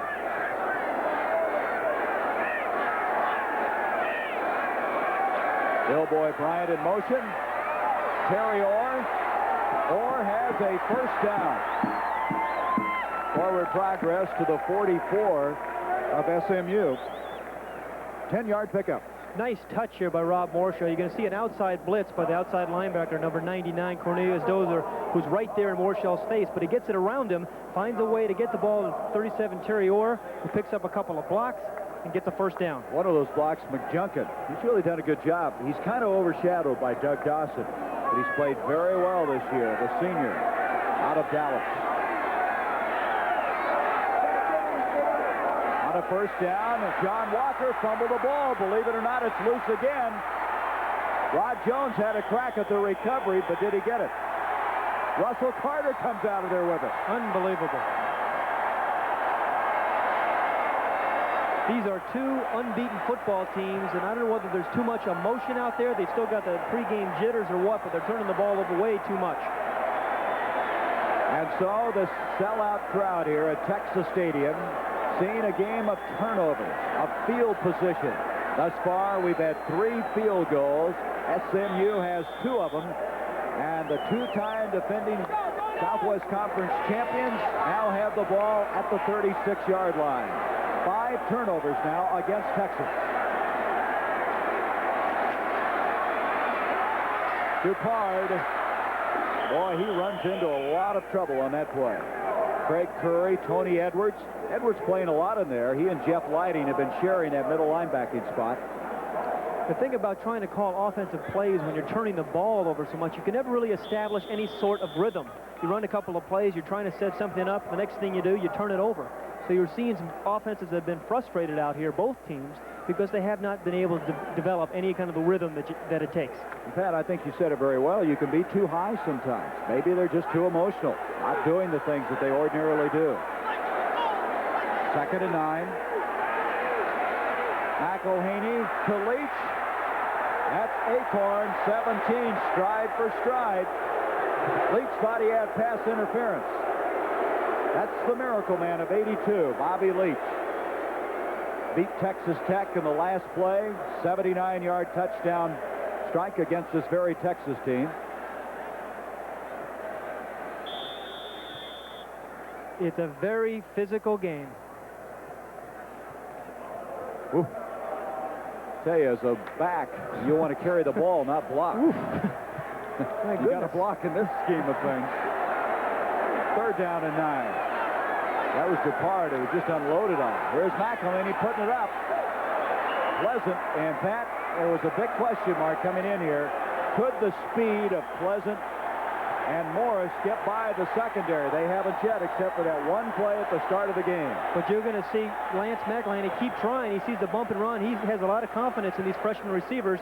The bump and run leads them to call an audible, a little go pattern. But right there, you see Mossy Cade all over Marquise Pleasant. There's nowhere to complete that football. Whit Smith has a rush on him. Doesn't hit it all that well. Felt fair catch at the 30-yard line. 33-yard kick. Let's take an opportunity now with our 6-3 score here to check other action. Notre Dame, USC. I'm sorry to do this to you, Pat, but we're going to look at this once again. The Trojans. Well, I'll tell you what, I remember they came back a few years ago in 1974. Who was the quarterback then? I know Anthony Davis was playing. A&M leading Rice. Baylor. You know, there's Wisconsin. Wisconsin, that'd be 5 wins for them. Northwestern. They've won a game earlier. Kansas trailing Oklahoma State. Oklahoma State might be the best team in the country with 2 losses. Back to throw on first down is Morshell. Or Terry Orr, an excellent receiver coming out of that backfield, but that just didn't hook up at all. Well, at the conclusion of this game and all our NCAA football broadcasts, Pat and I will select a Chevrolet MVP from each of the teams. Chevrolet donates a $1,000 scholarship to the General Scholarship Fund of each school, and the MVP receives a certificate from Chevrolet acknowledging his outstanding performance. Oh, yeah. We'll be comparing notes and come up with a winner and winners. Here's Orr. And Terry Orr, nothing fancy about that, but he has a first down. Just an old sweep that worked effectively. McDade making the stop along with Dwayne Anderson. Texas uses their fullback a little bit more than SMU does. In the SMU attack, their fullback is primarily a blocker. He rarely catches the ball. But in the Texas attack, their fullback does carry the ball and is more of an offensive force. There's a fullback. Bebo, what is it, the 14th? 12th, I believe. The 12th. I do my homework. First down at the 43. Bryant in motion. Ronnie Robinson close to the 50-yard line. Ronnie Robinson stopped by Linebarger. We saw earlier, Beverly. excuse me, Gary, we saw earlier in the game that Anthony Beverly was overrunning plays, but he is adjusted. This time he comes in a hard charge, but he sees the play, steps back in, and there he's able to help out on the tackle on Ronnie Robinson. Good adjustment by Anthony Beverly. This SMU defense, they were really suspect coming into the year. They had only 3 starters back. Beverly was the co-defensive newcomer of the year. But they have played so well, surprising people. Morshell trying to hit his receiver. Dwayne Anderson flying up. Luck the intended man. And it's 3rd and 4. And again, I keep bringing this up, but Morshell really got hit again when he released that pass. They're making him know that if he has that football, he's going to pay for it. From the backside that time, again, it was Anthony Beverly, number 31. He has such outstanding speed, they're going to keep bringing him and putting the pressure on Morshell. Morshell's statistics, not that impressive. 5 of 14, 66 yards. But last week, what, 6 completions? That's right, 2 for long touchdowns. He just gets it done. 3rd down 4. A throwback to Luck. Luck to the 40, 30, to the 25-yard line. Anthony Beverly over to make the stop, a 27-yard pickup by Luck. This is beautifully set up. Now, we've talked about how SMU's defense reacts, how quick they are. What do you do to try to attack that? You run some counter plays, and this is exactly what happens. He fakes to Luck, looks to his right, but he counters back on a little screen to Luck. There's no one over there. You see a couple of blocks right there. McJunkin getting a block, a big play by Mike Luck, but that's a very interesting call. There's the freeze of the block by Kirk McJunkin, number 65. Another block by David Jones. Good offense. Shows you the speed of that offensive line. Straight ahead comes Terry Orr. You know, going back to Mike Luck, they called him Old Reliable. He doesn't dazzle you. He just does everything very, very well. And we talked to Luck yesterday, and he had his game face on, didn't he? He certainly did. He was ready for the start today. We have a timeout now by Texas. They have 1 remaining in this first half with 1:56 left. Well, these two schools, we've just had a great visit to SMU. We've enjoyed our time in Austin. Let's take a look now at Texas and SMU, a visit to their respective campuses. With the raising of its centennial in the spring of 1983, the University of Texas at Austin opened its centennial year, a year to focus on excellence. A commission of citizens and alumni completed a 3-year landmark study of the institution and its future. Private gifts with university matching funds increased endowed faculty positions to near 600. A year to rededicate, to celebrate. 100 years old. The University of Texas at Austin. Southern Methodist University archaeology faculty are piecing together the past on a 50,000-acre tract of land southeast of Dallas.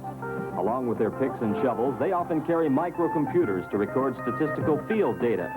These high-tech tools have already shown evidence of a prehistoric village dating between 1300 and 1500 AD. Preserving and understanding the past. Educating for the future. Southern Methodist University. Texas Stadium, the Longhorns asking for their second timeout. 1:56 left. 2nd and 9. It's been pointed out that if Texas somehow would penetrate that 20-yard line, it'd be the deepest they've been in SMU territory. In a defensive football game. With turnover.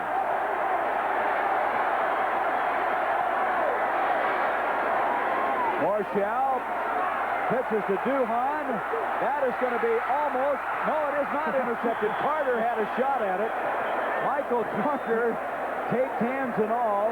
It eventually was caught by Marshall, and all that gained maybe a yard. You said almost. It was almost a lot of things. But number 74, he's right there in the middle of your screen. He is actually going to break this play up. He is the nose guard, believe it or not. But here's the pitch. It's a reverse to Brett Duhan. Now he wants a throwback to the quarterback, Marshall. But right there, number 74, the nose guard, 6'2", 274 pounds, jumps up. But Marshall did catch it, but was only for a gain of 1. Can catch those shot puts, but he can't catch a football. Ooh. 3rd down, they didn't gain anything. 3rd and 10. Marshall under heavy pressure. And SMU defensively has stopped him again.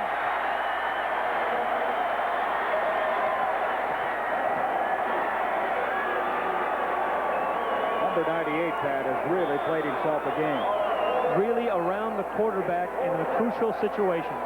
Number 98 being Mitch Willis. I'm Gary Bender along with Pat Hayden, and now Texas will try to tie this game up. Jeff Ward, who earlier hit a 52-yarder, the longest of his career, will attempt one from 45 yards. Big rush. They hit the kicker. It'll be a penalty. The kick is good. Now, Texas can either take the 3 points or the penalty.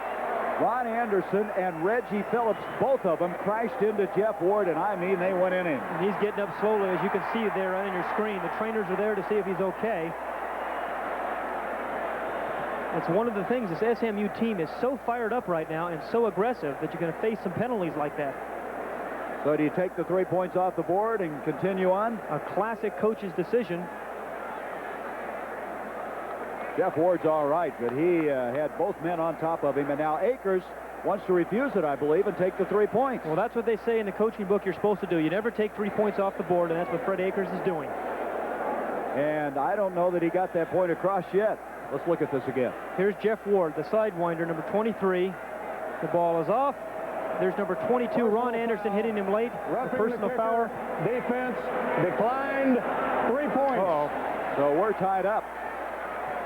I think that says something about Jeff Ward's concentration. And you can see he got a little shaken up there. So he is 2 of 2 today, a 52-yarder, this time a 45-yarder. I'm sure some people watching this telecast say, hey, why don't you go on? You've still got, what, 25 seconds? Try to get 6, then come back and kick the field goal later. Well, we've seen so many times in football games where a coach has taken 3 points off the board, and it's led them into some trouble. Cal earlier in the year, I remember that happened with them. Well, ultimately, it was against Texas A&M, but ultimately Cal won the football game, but they were lucky to do that when Joe Kapp took 3 points off the board. At halftime, Brandon Era, I know they're watching that USC Notre Dame game for us. We'll have highlights of that, and we'll have scores throughout the country. You probably saw earlier West Virginia losing their first game. We're in the meat of the schedule now, aren't we? Guess you never count a Joe Paterno team out. Boy, I guess. You know, we saw Strang against Alabama as hot as you could get, and he did the same thing today against West Virginia. Well, like we said last week, so much of playing quarterback is confidence, and Doug Strang was a very confident young man last week. Now, they're going to assess the penalty after that three-pointer, so Jeff Ward will almost be in the end zone when he kicks this one. He'll be kicking from the 45 of SMU. How many freshman kickers have we seen lately that have done such a good job? And here is one of them. And so many of them have been walk-ons, as Jeff Ward is. Question you have now, would you try an onside kick from this position with 25 seconds? It is not a bad idea, because even if you don't recover it, SMU still has a long way to go. It looks like SMU is expecting that. Texas has had 4 fumbles, an interception, 1 punt, and a field goal in the second quarter. They haven't had the ball all that much time-wise. There's the onside. Oh, what a hit!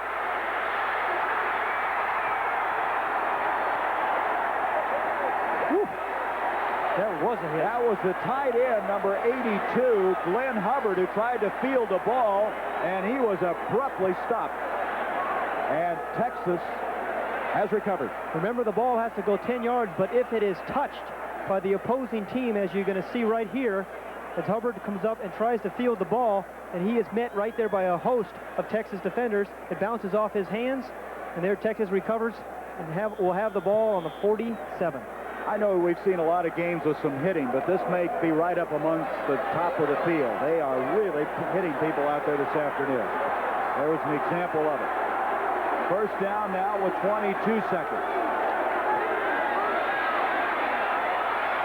Morshell, Duhan, and back there was Fred Nichols. 16 seconds. This was the same play that Duhan and Morshell connected on last week against Arkansas for a touchdown. It's a corner route. Watch Duhan at the top of the screen as he runs inside Anthony Beverly, the defensive end who was split out. He looks inside, then breaks outside. Actually, he did not give the quarterback enough sideline to throw that ball. You see, if he had come in a little bit more, he could have given Morshell a little bit more room to throw that corner pattern. Second down, 10. Morshell throwing deep. Bryant is down there. Jones is back. Incomplete. Boy, Rod Jones, who did not start, but who alternates on that left side with Reggie Phillips, has really been around the football. Like we said, we have seen some just outstanding defensive plays by both football teams today. Take a look at another one as Rob Morshell, with just a few seconds remaining in the first half, scrambles up the middle, gets to the outside using his athletic ability, goes deep downfield to Bill Boyd Bryant, but number 1, Rod Jones, is there to make the defensive play. And look, guess who else was coming into the play? Russell Carter.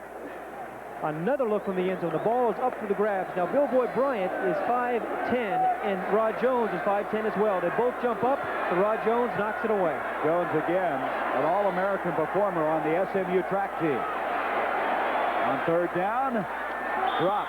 Duhan had a first down catch with a second left. Instead now, it's fourth down. Tough here as Brent Duhan drops his ball. It could have conceivably put them in field goal range had he caught it. The ball was well thrown by Rob Morshell. He is open the air on the break. The ball is well thrown. Duhan is probably concerned about keeping his feet in, takes his eye off the ball, and it drops on the carpet. Morshell now 6 of 18, 93 yards. He's thrown 1 interception. This will be the last play of this first half. Rick McIver is coming in at quarterback, number 15. He is their strong-arm big guy, and they're probably going to take 1 shot for the end zone here. You know who else is coming in is Epps. He threw an 80-yard touchdown pass to him in the Auburn game. He falls down, though, and McIver's going to have to run with it. Ooh. Boy, is he belted. What happened was Epps fell down, the man he was going to throw to. We have a late flag now at the 45-yard line. He may have been across the line of scrimmage and was. McIver comes in, and he gets greeted. That's Southwest Conference football. So we've had a very interesting first half. You mentioned right there at the bottom of the screen, Kelvin Epps. He's the man he wants to get the ball to. He is their speed burner. He gets knocked down on the pass coverage. McIver's in trouble. He steps up. He's got nowhere to go. He ultimately tries to get rid of it. Number 74, Michael Carter, along with Kit Case, a linebacker's there. to greet Rick McIver's first play of the game. So the penalty is refused, and this Illegal first forward half. pass against the offense. Penalty declined. And so the first half ends. It's all tied up 6-6. It's been a game of turnovers and field goals. Harrell kicking a 25-yarder. Ward coming back for Texas from 52 yards out, the longest of his young career. And then coming right back, Harrell 42 yards, Ward from 45 yards. It's 6-6, and this showdown is going to be something in the second half. 6-6. We'll be back with Brendan Era from New York with scores and highlights after this word about an upcoming show on CBS and a message from your local station. Few players can dominate an NBA game. Ralph Sampson may be one who can. See his NBA debut next Saturday on CBS Sports. This is CBS. You're really going strong. Where are we going? You know you belong. Trust me. You like to look for more. You're who we're looking for. So welcome to RV. You're right where you belong.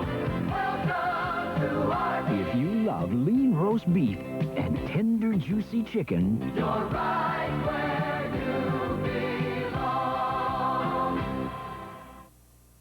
As a company grows, its phone system has to grow too, which means changing things every time the company's needs change. But it doesn't have to be this way. With GTE, your telecommunication system, both voice and data can keep growing along with you, mostly by just changing the software. So call GTE and get 100 years of telephone experience behind you, which is a lot more reassuring than what I have behind me. If you need help, call 583-HELP. Steve Young, Western Athletic Conference Player of the Year in '82 for the Cougars, ranked second in the nation in NCAA total offense. Another in the string of top-notch quarterbacks from BYU. Being involved in sports has been a positive experience in my life. You can be a part of positive activities too, but drugs and alcohol aren't the answer. That's a dead-end street for everyone.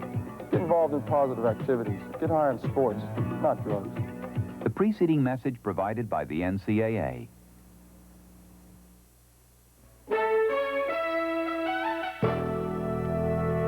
Welcome back to New York. I'm Brent Musburger with Era Parsigan. And Coach, let's get everybody up to date now with the scores and highlights. When last we left you, Nebraska led Colorado 14-12 at the half. Look at what's happened now. Nebraska scored 48 points in the third quarter. They scored on 7 straight possessions, and their Heisman Trophy winner, Mike Rozier, has scored 4 touchdowns this afternoon, 2 of them in the third quarter. Penn State in the biggest upset of the day, 41 over West Virginia's 23. Joe Paterno simply never loses to the Mountaineers. In fact, West Virginia hasn't beaten Penn State since 1955. He had a hot junior quarterback by the name of Doug Strang today in College Park. He completed it.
At the halftime stats, it certainly has been a game of turnovers. 8 turnovers, and that surprisingly all in the second quarter. Well, 5 by the Longhorns, and it surprises me because both these teams are well-coached and disciplined type of teams, but the other striking thing about those turnovers is neither team has done much with them. You know, Era was talking about the fact that SMU has proved that they have an excellent defense. The hitting in this game has been something. It really has been. It's been absolutely remarkable. People are going after one another. There's been tremendous penetration. You know, it could come back, though, Pat, to the quarterbacks again. Now, if you look at their statistics in the first half, Rob Morshell and Lance McElhaney, they're not impressive. But you had an interesting comment to make. Well, Lance McElhaney, their offensive coordinator, Whitey Jordan, said about him, he does not let bad plays bother him. Now, he's had a couple of turnovers, but he's the kind of guy who can respond. And Rob Morshell, on the other hand, he's the guy that has had last week he had bad stats, as you mentioned earlier, but he had 2 big plays on touchdown passes to Duhan, so both of these guys can respond, and this is where it all starts. It's really 0-0 right now. Winner of this game will have the inside track to the Cotton Bowl. This series started in 1916, and it's been 18 years since SMU's been able to win in Dallas. But Texas hasn't won the Southwest Conference crown since 1977. Now, what do you expect in the second half of play? Well, the interesting thing is the third quarter by both these teams. Texas has dominated all its opponents in the third quarter. They've outscored their opponents 66-3. Now, SMU's been pretty good in the third quarter as well. They haven't let anybody score on them. What you have to say is somebody's going to have to give up something, right? You're right. They both can't continue that success. 6-6, the showdown, a grudge match. You can call it a lot of things, but it should be a good second half of football. Ollie, I think we're lost. That's because I can't see out this windshield. What we need is a new set of Anchor wiper blades, like these. Yes. Give me those. Right now, during the Anco Grizzly Weather Sale, when you buy quality Anco windshield products, you'll save up to $5.50 in rebates. See? That's much better. But this weather is unbearable. It certainly is, Ollie. Visit your Anco retailer now during the Grizzly Weather Sale. You're reaching deep inside you, go for things you've never known. It's been tough, rough going, but you haven't gone alone. We do more before 9 a.m. than most people do all day. Hey, First Sergeant. Good morning. You can do it in the Army. In many of the world's emerging nations, telecommunications isn't as much of a problem as it used to be. Thanks to, for one thing, microwave relay systems, which greatly facilitated telephone calls within the country. And even more important, something called earth stations, which made it possible to call out of the country via satellite. Gee. No, GTE. The University of Texas versus SMU, an exclusive presentation of CBS Sports, is sponsored by Mazda and the full line of sophisticated Mazda products. The Pabst Brewing Company, brewers of Pabst Blue Ribbon Beer. For the real taste of beer, Pabst is the place. And by Radio Shack, the computer experts with over 6,500 locations nationwide.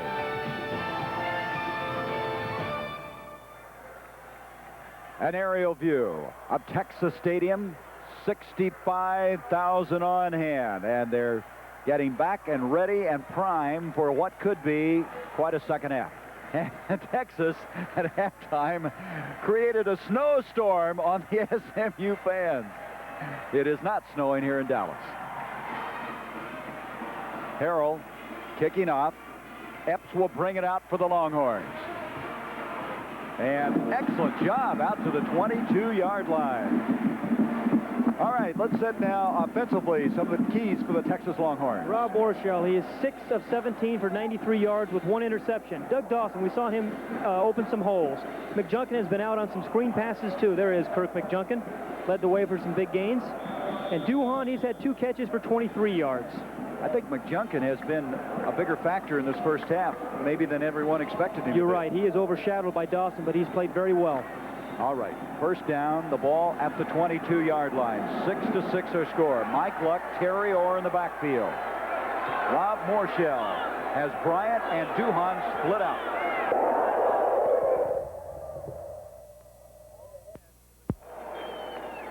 Michael Carter making the stop on Morshell. And now, defensively, the key players for SMU. We saw Michael Carter play well on the center and deflect that one screen pass. Russell Carter, he's been all over the field, breaking up passes, intercepted a ball. He's been remarkable.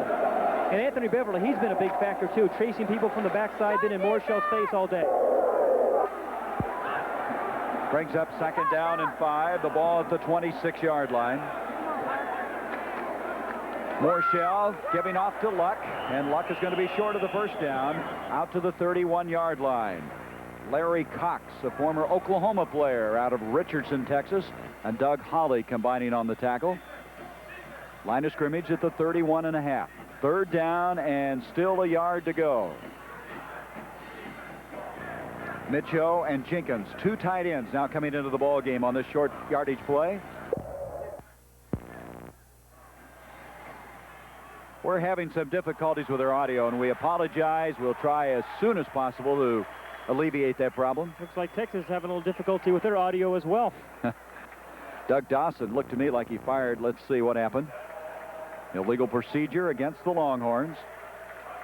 I think you made a very good point as you look at Fred Akers that Rob Morshell, even though in that first half statistically was not a high water mark, doesn't let it bother him. How can he put it together here? That's all he's thinking about in the 3rd quarter. Well, he certainly did it last week. Remember, he opened the 3rd quarter last week against Arkansas with a big play to his wide receiver, Bill Boy Bryant. So the penalty now makes it 3rd and 6. Duhan and Bryant split to the bottom. Bryant goes in motion. Morshell with the convoy leading, throws to Orr, and that'll be a first down. Terry Orr, a very smart football player. Reggie Phillips, 5 up to make the stop, an 8-yard completion, and Texas has their initial first down of the 2nd half. Remember now, this is the Longhorns quarter. They've outscored opponents 66-3. It's also been SMU's quarter. They have not allowed a point in the 3rd quarter. So take that. Well, last week it was 7-3 at half, and all of a sudden it was 24-3 as Texas defeated Arkansas. They just put them away in that 3rd quarter. Morshell, a busted play. Beverly is there. I don't know if we can reconstruct this one or not, Pat. It looked like he wanted to hand off to Luck. Nothing doing. A loss of 7 yards on the play. All the way back to the 28-yard line.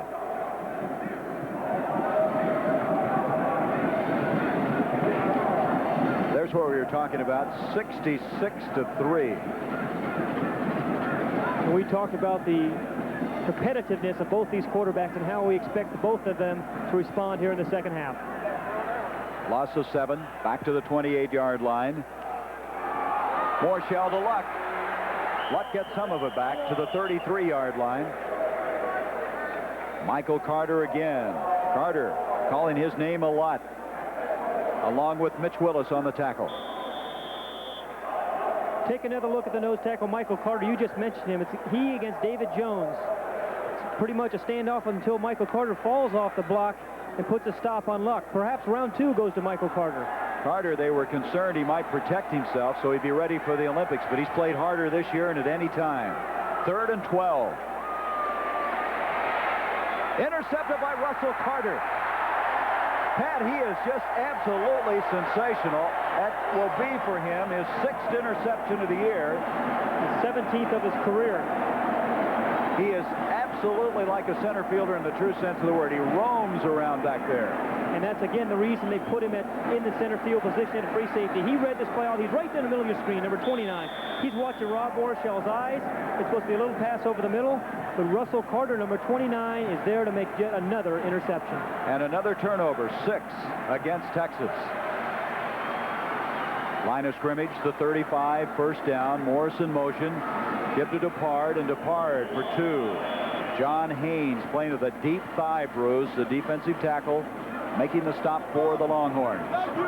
There's Russell Carter. That's 2 for his mother.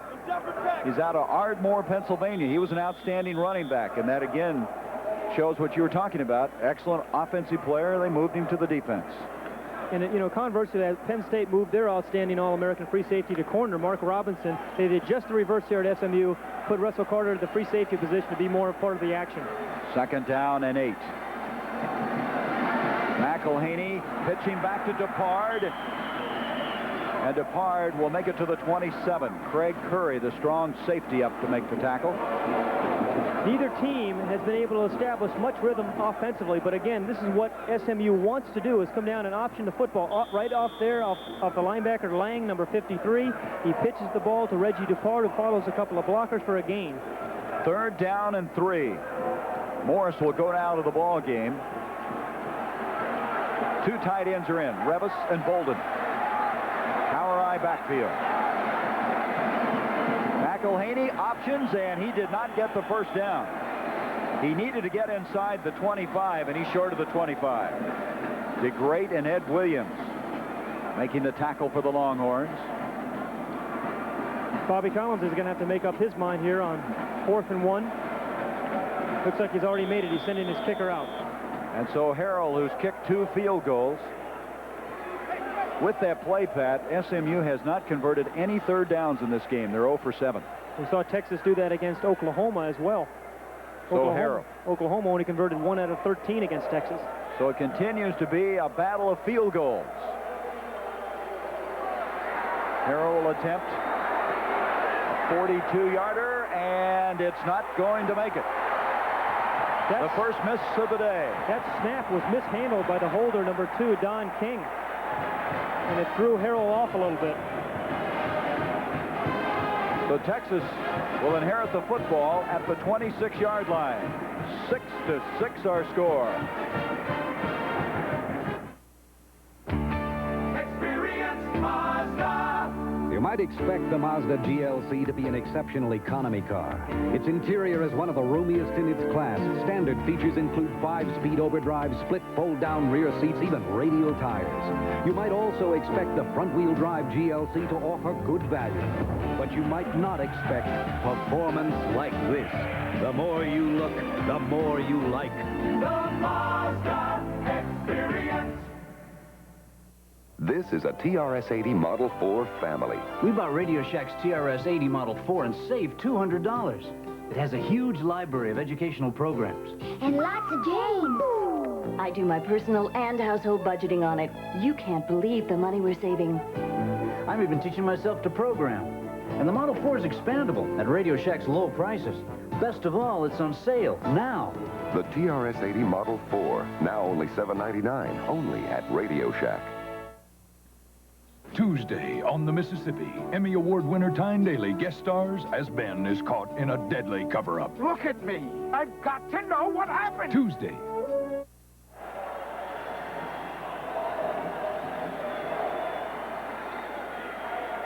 Another look at the missed field goal attempt. Don King, he is the backup quarterback. He mishandles a snap. It's a good snap. He can't find the handle. Seems like all the players today haven't been able to. Gets the ball down late. Throws Jeff Harrell off just enough so that he misses it. And so at the 26-yard line, Texas hanging in here with a 6-6 tie. Will have it.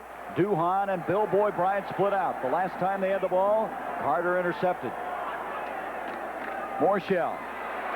Quick change of direction that time by Terry Orr, showing some quickness. Out to the 32-yard line, Ron Anderson, 22, making the stop. Terry Orr's been plagued by injuries, Pat, all his career. I think what Fred Akers needs to do with his offensive team right now, Gary, is try to settle them down. They've had so many turnovers. They have to give the ball to their backs. They have to secure the football, pick up a couple of first downs on the ground, just to get people settled down. Kind of get the feeling that they don't think they can run on SMU. Trying to do some things, some new wrinkles, and as an end result, 6 turnovers in this game. This is Irvin Davis. Davis gets maybe a yard, 2, that's all, for this SMU team. I don't think anybody thought they'd really been tested. Their toughest game up to this point had been Baylor.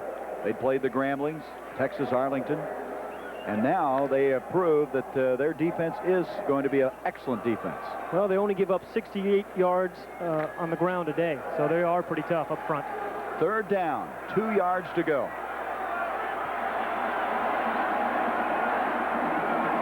The 3-back eye this time. Luck. He's going to have to hustle to get that one for the first down. His second effort may have gotten it. Let's see. Big collision. Luck thinks he has it. And he does. And Gary, this is just what Texas needed offensively, just to pick up a tough first down on the ground. They did it on 3 running plays. Here is Mike Luck over his All-American guard, Doug Dawson. Gene Chilton gets enough for the first down. But this is what they need to do, is establish. Again, look at Doug Dawson, number 66. Gene Chilton, number 74. Kirk McJunkin from the other side pulls around. Just a big wave of offensive line creating a hole for the first down. Pitch comes back to Luck, and Luck across the 40 to the 41-yard line. Carter, Keith Brooks combining on the tackle. You were mentioning Chilton. The SMU staff said they will never face a bigger offensive line than Gene Chilton, or one person in particular. They call him what? Gene, the Coke machine. He wears a size 54 coat. It's a little larger than yours. Can you imagine? From the 41-yard line, 2nd down and 6. Davis has come out of the ball game. Orr back in with Luck.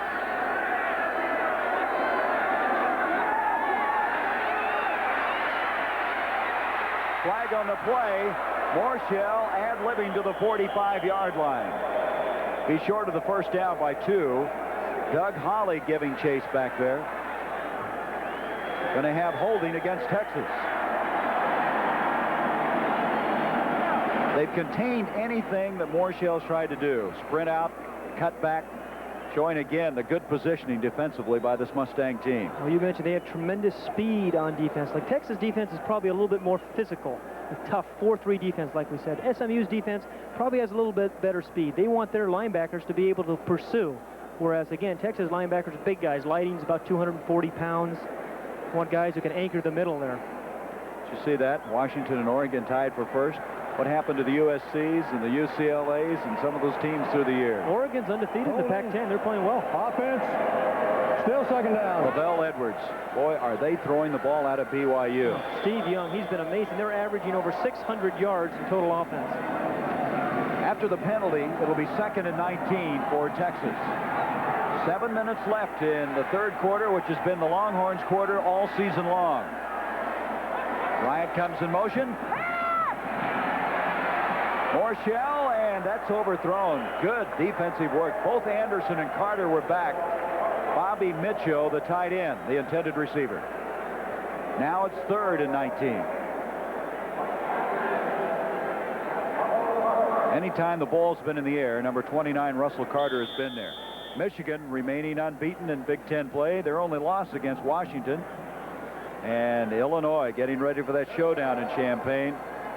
So that makes that Michigan-Illinois game in Champaign something that's going to catch the attention of the entire country. Mike White with that Illinois offense has done a very nice job. He got a better defense this year, too.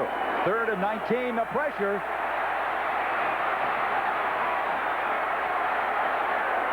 Morshell will lose yardage to the 20. McDade got him, and I'll say it again. You just can't outrun this SMU team. You can't try to defeat them from sideline to sideline. They just have too much speed right there. As you look at Clarence McDade, number 91, he's right there in the middle of your screen. Rob Morshell under incredible duress again. And guess who's there? Number 31, Beverly, chasing him out of the pocket. Holly takes a little swipe at him, and here comes McDade, number 91. But Morshell really is under duress and pressure. Now Telchik has a pressure kick from the 5-yard line. 6 minutes left in this 3rd quarter. His average is low, but he's had some strategic kicks. Hasn't been trying to go for distance. Fair catch by Dupard. Excellent field position. 38-yard kick. SMU has it to 42. And the 2-time defending SC champions want to continue it. There's a lot of low-priced trucks out there, but this one's the best truck value. Mazda B2000 Sundowner. At $57.95, it's the only economy truck with a 5-speed, steel-belted radials, tinted glass, and full carpeting, all standard, which also happens to make it the lowest-priced truck in America with all that standard equipment. Sakes alive, sakes alive, sakes alive. Mazda's got the best truck value for just $57.95. Sakes alive. This is the place for the real taste of beer. Pabst is the place. There's just no doubt about it. I think there's more flavor to it than other beers. I think Pabst is good beer. Pabst is the place. Your good friends all around you.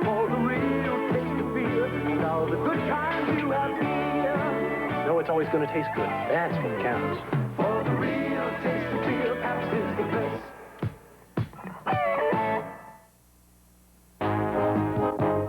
The Southwest Conference, in its 68-year history, has had 769 players selected as All-Americans a total of 1,046 times, attesting to the excellence in collegiate athletics by the SWC. The SMU defense, they're putting the right X's and O's on the blackboard. They have done the job. And now, SMU, who has had only one first down since the opening drive of the game, needs to keep going here. Ron Morris, completion to the 45, and that'll nettle a couple of yards. Fred Acorn defending. That's about all they've been able to get is that short pass. Well, they came into the football game feeling they could throw the ball deep or short, but they felt that Texas was too tough on the intermediate routes. SMU with 3 first downs.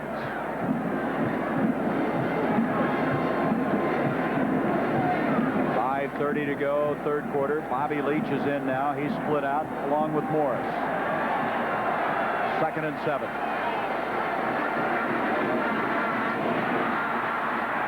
Straight ahead comes Atkins. He's going to be short of the first down to the 49-yard line of Texas. It'll be 3rd and 1 now. 3rd down 1 for SMU. The Southeastern Conference. Let's look at some of the games. Auburn, they've lost only one game, defeating Mississippi State. Florida, struggling, but beating East Carolina. Georgia still unbeaten, defeating Kentucky, who lost their second. And look at this, Pat. It is tight at the top. Georgia, Florida, and Auburn. And back here on 3rd and 1, going for the first down is Adkins. Indication is a first down. The Mustangs get it. Ty Allard made the stop. They're trying to go toe-to-toe there with Texas on 3rd and 1, and they were successful going over the left side of their offensive line behind Grady Burnett and Andrew Campbell. That is the first 3rd down conversion by SMU. It's hard to believe, isn't it? Look at the seasonal average. They've been shut down, haven't they? They had to work for every yard. Wide open. Morris. He fumbled the ball. Jerry Gray has it for Texas.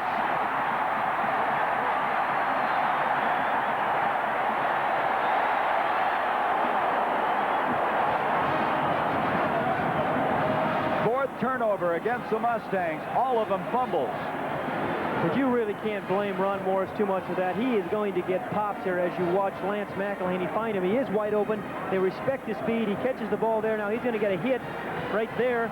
The ball pops out. And number 2, Jerry Gray's there to make the... Here it is. There's the hit right there. That's number 60, Jeff Lighting, their middle linebacker, who's been a little bit quiet, but he was not quiet on that play. And guess who was there is Gray. We have a new quarterback for Texas. Todd Dodge is coming in. Dodge, the man who was the #1 quarterback at the start of the year and then got hurt, gives off to John Walker. Walker moves the pile for a couple of yards, close to the 35-yard line. Todd Dodge coming in here, Pat, has thrown only 4 passes, completing 1. He separated his left shoulder before the first game of the year, and he's been trying to play himself back into the lineup. Well, this may be his opportunity. So many people wait for the opportunity, and this is Todd Dodge's today. Dodge and Duhan were high school sensations together at Port Arthur, Texas. Straight ahead comes Terry Orr. Orr behind that big forward wall off of McJunkin and Casey Smith on the left side. To the 40. 3rd down. 3rd down and 2. Substitution, Alvin Jenkins comes in. Now Luck comes in. A couple of tight ends as the wideouts, Duhan and Bryant leave. There's Harrell, who's hit 2 of 3 field goals.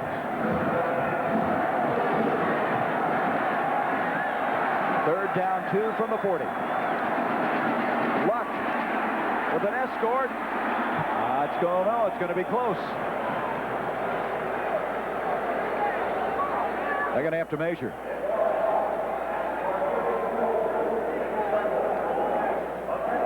Mike Luck had a lot of people in front of him on that power play sweep.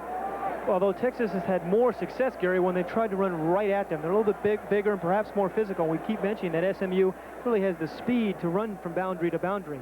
They've had success when they've gone right over Doug Dawson and Kirkwood Junkin, both of their guards, on 3rd and 2 situations.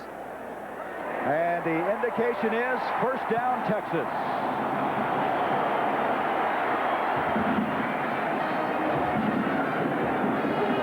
The second-ranked Texas Longhorns against the defending Southwest Conference SMU Mustangs. It's all tied up 6-6. It's been a game of field goals and turnovers. And right now, Texas moving the ball here in the 3rd quarter, their quarter. All year long, they've dominated in this stanza. Now first down at the 42. John Walker out to the 47-yard line. And Larry Cox, 47, the inside linebacker with the stop. This is the first series of Texas where they've actually controlled the ball and line of scrimmage on first down, picking up 4 and 5 and 6 yards on first down. That's the kind of offensive team that Texas is. They can't be in a situation where they're facing 3rd and 6, 3rd and 7, 3rd and 8 all afternoon. They should need to be in 3rd and 2s. Todd Dodge, the quarterback on this series, engineering the move.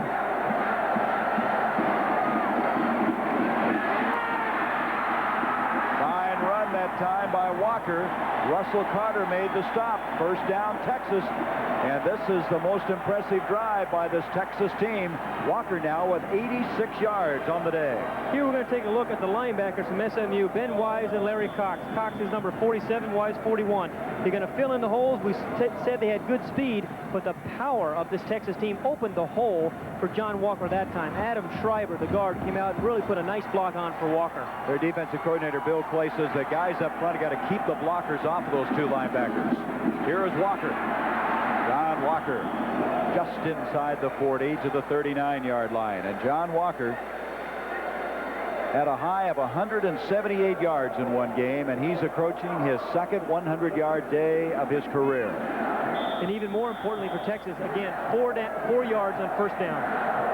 That's what you have said about Texas. They get that initial yardage on that first down, changes the whole complexion. That's their ball game. At the 39. Second down, 6.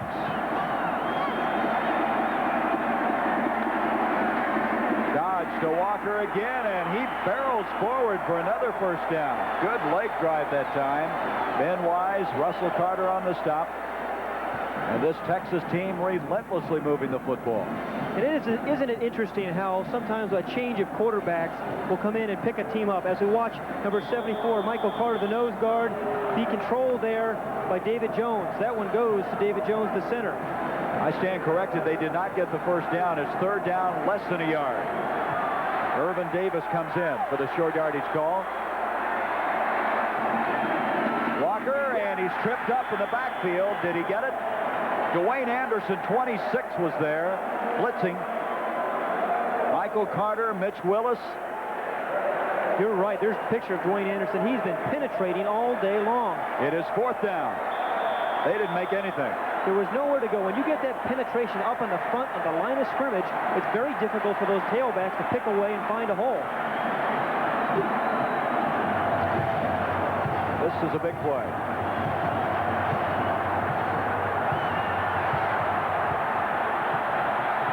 This will be the last play of this quarter if they get it underway. He didn't get it.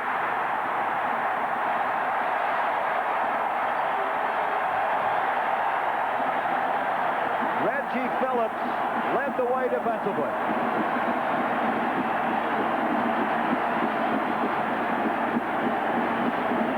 Fourth and 1. You said it was a big play. The SMU defense responds. Watch number 5 at the bottom of the screen. Come up there. Go underneath the blockers. Again, penetration into the backfield. There's nowhere for John Walker to go. This is just a test of determination. Who wants it more? Who wants the Southwestern Conference crown? Right there. 4th and 1. That's the end of the third quarter. Our score 6-6. Texas SMU is an exclusive presentation of CBS Sports. We'll be back with fourth quarter action after this message and a word from your local station. Experience Mazda. Even from here, you know the Mazda 626 Sport Coupe is one high-performance road car. Inside, there's a 6-way adjustable driver's seat, 5-speed overdrive, and a serious cockpit. And while you may be impressed by its outstanding value, you'll be even more impressed by the front-wheel drive 626's outstanding performance. The more you look, the more you like. The Mazda Experience. Well, this 18-wheeler came a-ballin' along down I-10 east of El Paso. The lady driver was cute, so we tailed that old brute till we noticed we was low on gas. So we coasted on into Phoenix, though we couldn't hardly manage a smile. At Phoenix, they're my kind of mighty fine, friendly folks smile at the country mile. At Phoenix, they're my kind of mighty fine, friendly folks. They're my kind of folks at Phoenix. Story on game day in college football. Join Brent Musburger, Pat O'Brien, and Ara Pasegan on the NCAA Today, Saturdays on CBS Sports. This is CBS.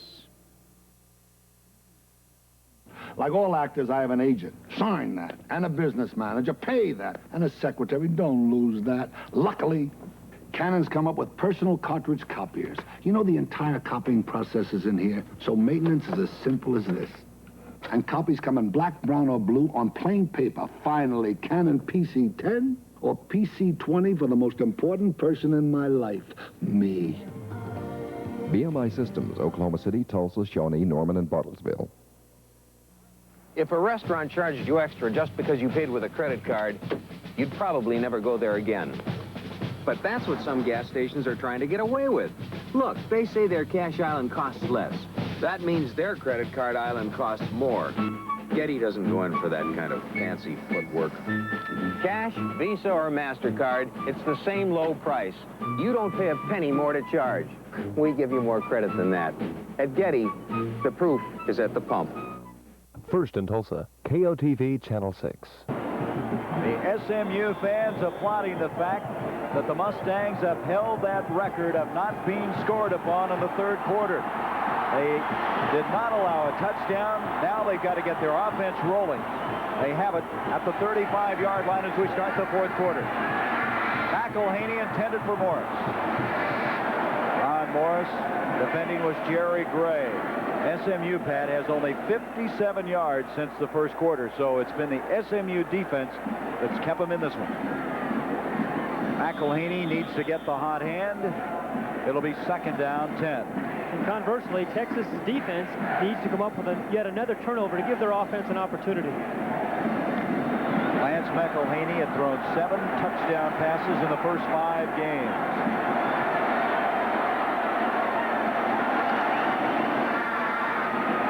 Give to Depard. Reggie Depard may have gotten a yard.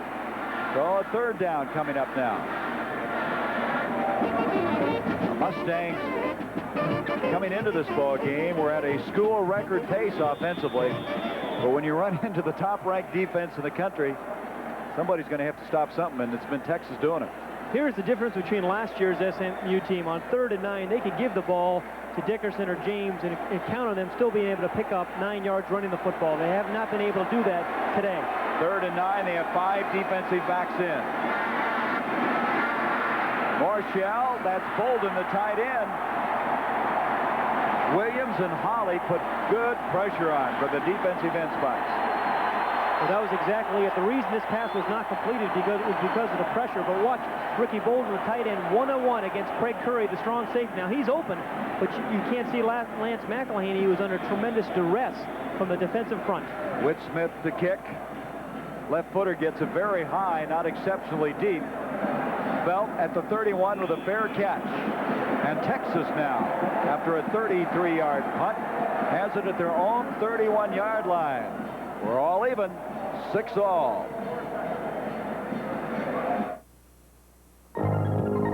One computer company has been shaping... Along with turnovers, Pat, 52 yards rushing by the Mustangs of SMU. They average about 250.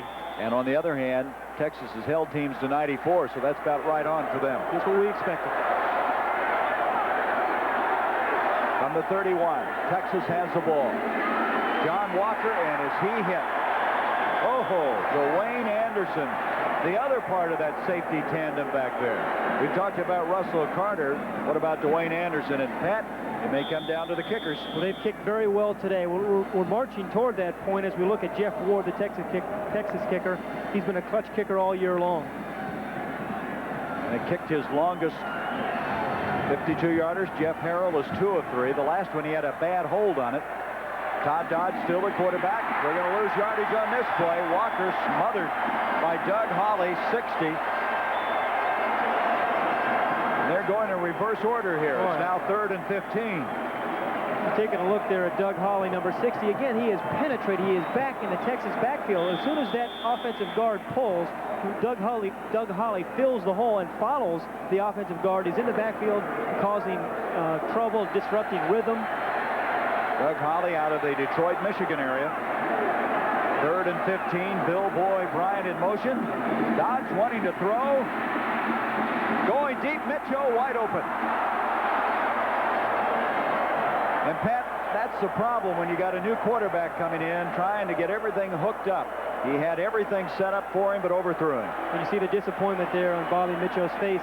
You're right, Todd Dodge did have him open. It was set up, a play-action fake. They've been running the ball with some success here, but here you're going to see Todd Dodge step up into the pocket. He gets the ball off. Mitchell was wide open, but he's a little excited. He puts too much juice on it, and it goes right over Mitchell's head. Had an opportunity for a big play. Maybe a game difference right there. Dodge upset it himself as Telchik doesn't hit it that well. But it's taking a Texas bounce. Getting away from it was Depard, and that will be downed at the 25-yard line. So now it's the Mustangs' opportunity. 48-yard kick. What a showdown. I just got a sporty truck priced like some... Go Gary Bender, Pat Hayden. After that kick, SMU has it at the 25. All tied at 6. Kreitz and Adkins behind Lance McElhaney.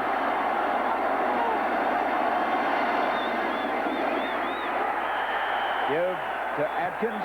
James McKinney in there. Now, Texas making a lot of changes defensively. McKinney, Woodard's in there. Buchanan.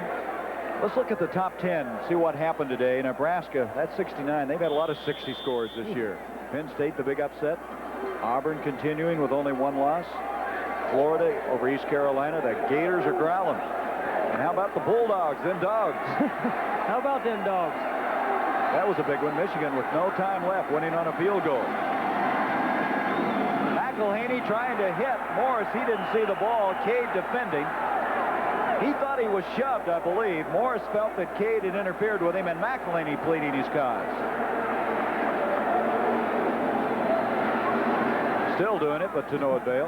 You've been in that situation, I imagine. It doesn't work too often. Let's take a look at it, though, as you watch Ron Morris against the defense. Now, Lance McElhaney thought he was going to run a little go pattern because on bump and run, that's what the receiver is supposed to do. But Ron Morris misread the bump and run coverage, ran the wrong route, and we had a problem there. But they were complaining about pass interference. Their inexperience showing up a little bit. 3rd down, 10 now.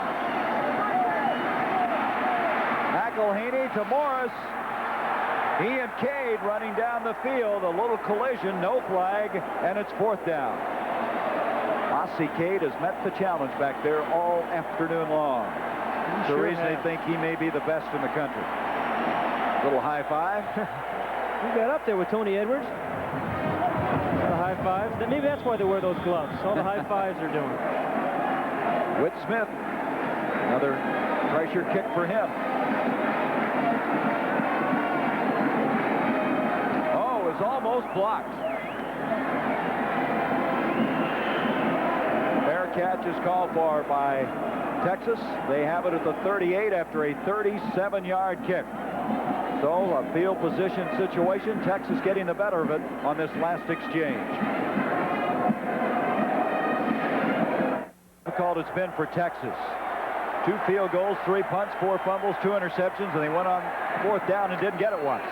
Now they have it, and Ronnie Robinson, the fullback, advances it out to the 41.5-yard line. What's going to happen here? You're going to come down to a field goal, maybe a big play like last year, that 79-yard deflection that went for 6. Or it might end up this way, 6-6. Neither one of these teams want to go back tied, I'll tell you right now. You're absolutely right. Take a look at Jeff Ward. He's thinking about it. rest of the top 20 now is what's happened around the country. Todd Dodge giving off to Luck, and Mike Luck just across the 45 to the 46, and it's going to bring up third down. Ron Anderson out of Levelland, Texas, made the stop, and it's third down 2. This is a situation of 3rd and 2s the Texas offense wants. But they haven't been able to string 3 or 4 of those together. Show you how the hitting's going on. We're just going to lay out, listen to the play in the trenches. Now we were going to, and now we called a timeout. Best laid plans, right? We will in a moment. Timeout called by Texas. 10:53. The Longhorns have 2 timeouts remaining. After the timeout, Jeff Perrell standing by. He'd like to get a crack at a game-winning field goal. 3rd and 2. Let's listen.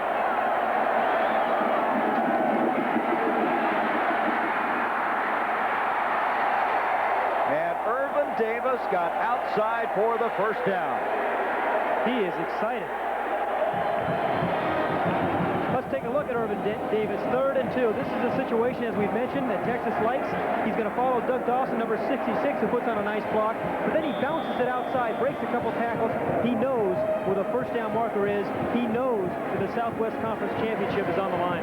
He has been a money player. He was their designated touchdown scorer a year ago. He scored 2 this year. First down now at the 47 of SMU. Dodge to Davis.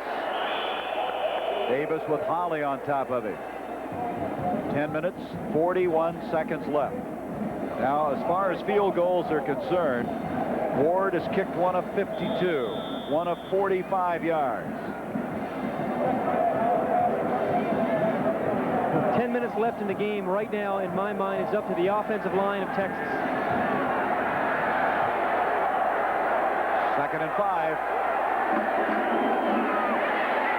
Luck just short of the first down, but again, very short yardage for a 3rd down. They had 3rd and 2 earlier, and they're coming down to a 3rd and 1 here. Carter Anderson combining on the stop.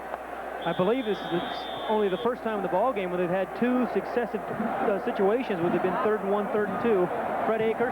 He calls the plays he feels at certain times. He has a feeling for the game. Otherwise, he'll take it from Ron Toman upstairs, and Robert Brewer will signal him in. And that's much different from Bobby Collins, who lets his offensive coordinator call the plays.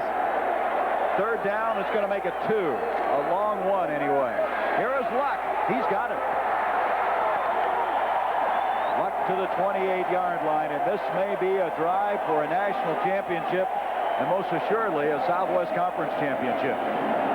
The offensive line, I said it's up to them. Kirk McJohnson, number 65, is going to pull. He is right there on your screen. He knows the Southwest Conference championship's on the line. Irvin Davis knows it's on the line, and Michael Luck does as well.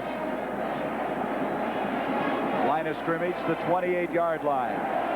Since Todd Dodge has come in, he's only attempted that one pass, but they seemingly have rallied a little bit behind him. Sometimes a change in quarterbacks can give you an emotional, a spiritual lift.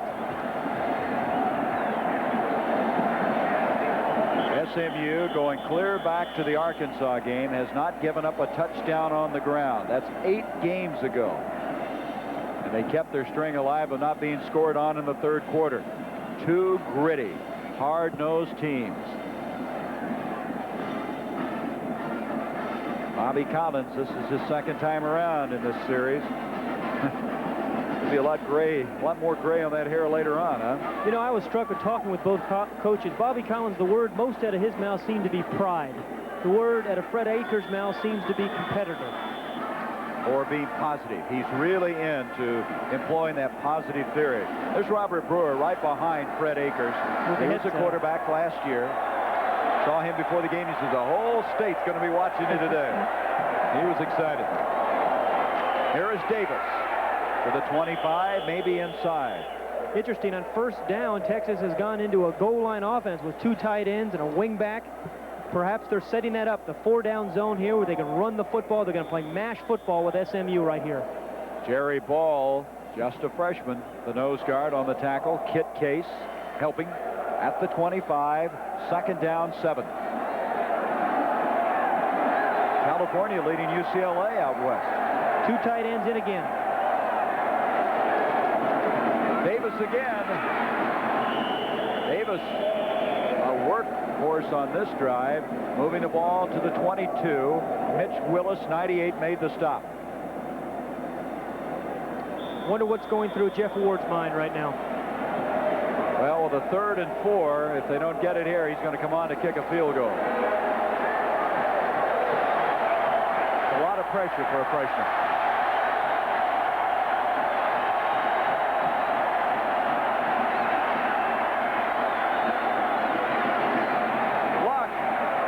Luck has the first down and then some inside the 10.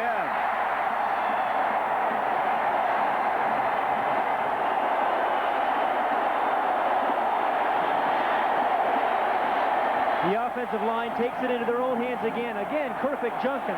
Casey Smith on the left side. Irvin Davis clearing the way for Mike Luck for another first down. This is tough, rugged football. This is Southwest Conference football. Not very pretty and not very fancy, but effective. And Luck now with 77 yards. 1st and goal at the 8. Davis. And Davis bent backwards by Kent Case, 44. Going to bring up 2nd down. Man shaken up now. That's Anderson limping off the field for SMU. Their fine safety. Boy, is he played well today. Keith Brooks, 13, replaces him. This is the 11th play of the drive. Starting from their own 38.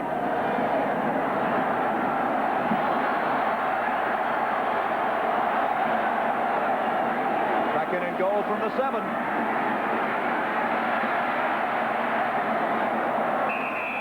There were 3 blue shirts over there around Bobby Mitchell. 3rd down goal. There was nobody fooled. He was trying to throw to Bobby Mitchell on a delay. There's the defenders as you look at them. But he's trying to get his tight end snuck in the background. The play action fake. They've been running the play action all day long. They're running the ball so effectively. But Todd Dodge is a smart thing here. He is not going to get caught for a sack. He throws the ball up and out, gives his tight end a chance, but no chance for an interception. Good play by Todd Dodge. Texas is going to call a timeout. They have 1 remaining with 7:08 left in this game. When they come back, it'll be 3rd and goal at the 7. It's all time. This is the Xerox 620 memory writer.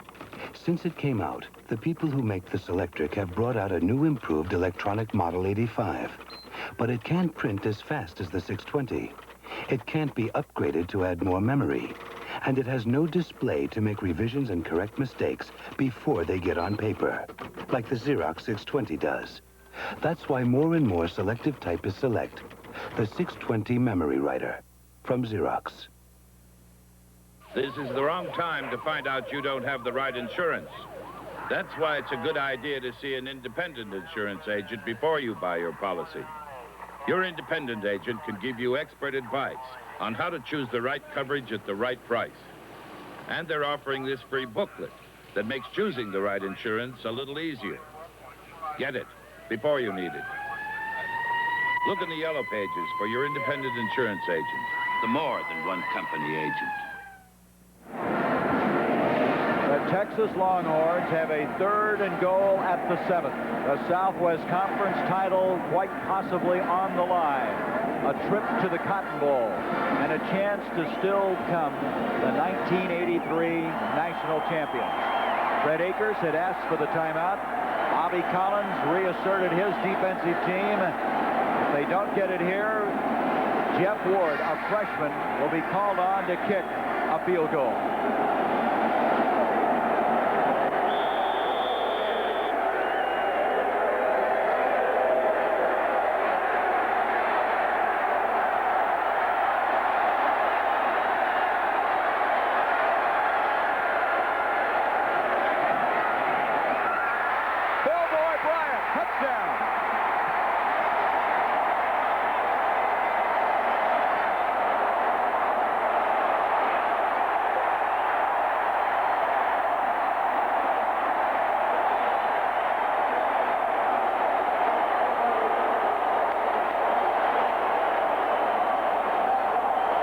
There's a penalty flag, but it's roughing the passer, so it will go against SMU, and the touchdown will count.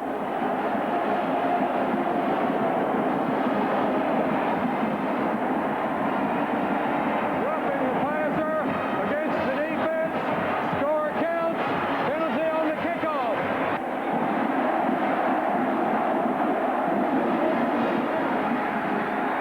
Some electricity in the air. Nice play.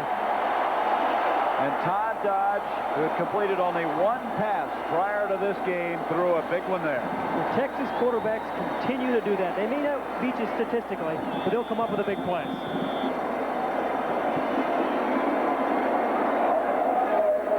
To 6.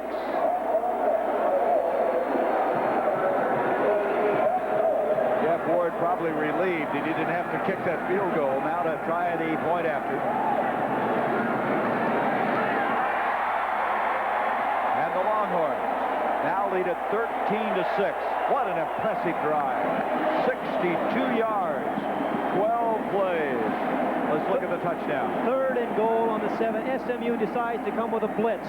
Watch him. Watch the pressure. There's number 26, the strong safety coming in to blitz it. It's a quick pass from Todd Dodge to Bill Boyd Bryant away from the defender. Fred Nichols, number 25, really did not see the ball. The ball was well thrown away from him.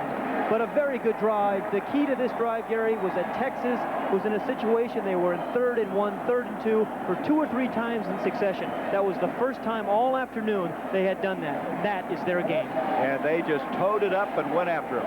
It was hard-nosed Texas football. College football. Bill Boyd Bryant, his 2nd touchdown catch of this season.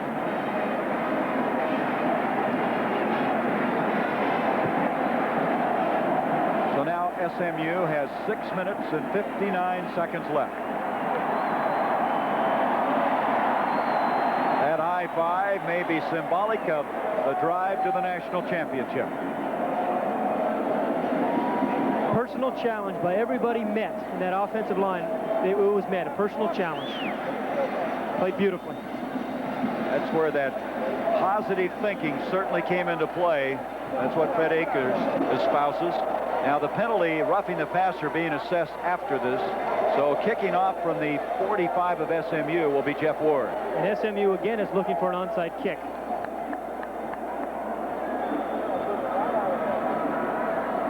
They're not going to get it. That ball, did it make it in the end zone? It did. It almost did go in. So they'll bring it out to the 20 for the touchback. That almost was a disaster for SMU. There's the boy, Bill Boyd Bryant. His daddy was his coach in Dublin, Texas, and they regale us with all kinds of stories about his daddy and Bill Boyd Bryant, some of the rivalries they had. An outstanding golfer. Right now, he's an outstanding receiver. Had a 56-yard catch last week against Arkansas. So Texas, with a top-ranked defense, would like to stop it right here. With 6:59 left, and they're protecting a 13-6 lead. Flag on the play. Dupard's had some running room. That'll be a first down run. Greg Curry over there to make the stop. A 16-yard pickup. It looked like Texas had fired off. Yeah, Tony DeGray, number 99, looked like he was offsides. It'll be declined. Going to take a look. There's the official signal, offsides on Texas. We suspected that. Tony DeGray, number 99, right there. Here it is, comes an option play. The ball is pitched. Now, they've had some trouble pitching that ball, but this time was beautifully done. Dupard picks the ball up, gets a couple of blocks, and a big first down. That's the longest run of the day for SMU. I think they crossed them up. I think Texas felt they'd be throwing, and it worked very effectively. Well, they still have plenty of time. There's nearly 7 minutes left here in the 4th quarter. When you're running an option play like that, as well as Lance McElhaney can, and create one-on-one situations like that, you can catch up. That shows you some of the action today throughout the country, the top 10. First down run at the 36-yard line. McElhaney. Complete. That's the fullback, Michael Charles. Ty Allard knocks him out of bounds. 6:29. And SMU somehow, some way, hoping to tie this up and have a chance to win it on a 2-point conversion. It's a concern.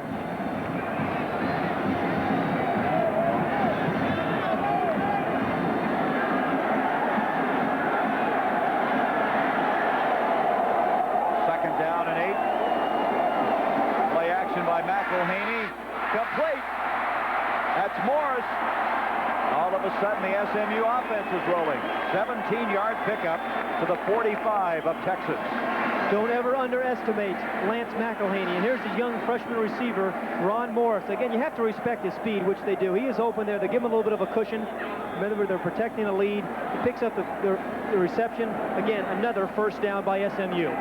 He had 2 back-to-back 100-yard days. Boy, Morris is going to be driving people crazy the next 3 years. McElhaney to Morris again. To the 36. Pickup of 8, maybe 9 on the play. Whitey Jordan, the interesting thing he said about Lance McElhaney is he forgets the bad plays. So many quarterbacks, they let the bad plays weigh on them. Now, Lance has had a couple of situations where he's fumbled the ball, but he's hung in there. Here it is. The game is on the line. The Southwest Conference Championship's on the line. There's 5 minutes left in the 4th quarter, and he's playing his best football. Second down, 2.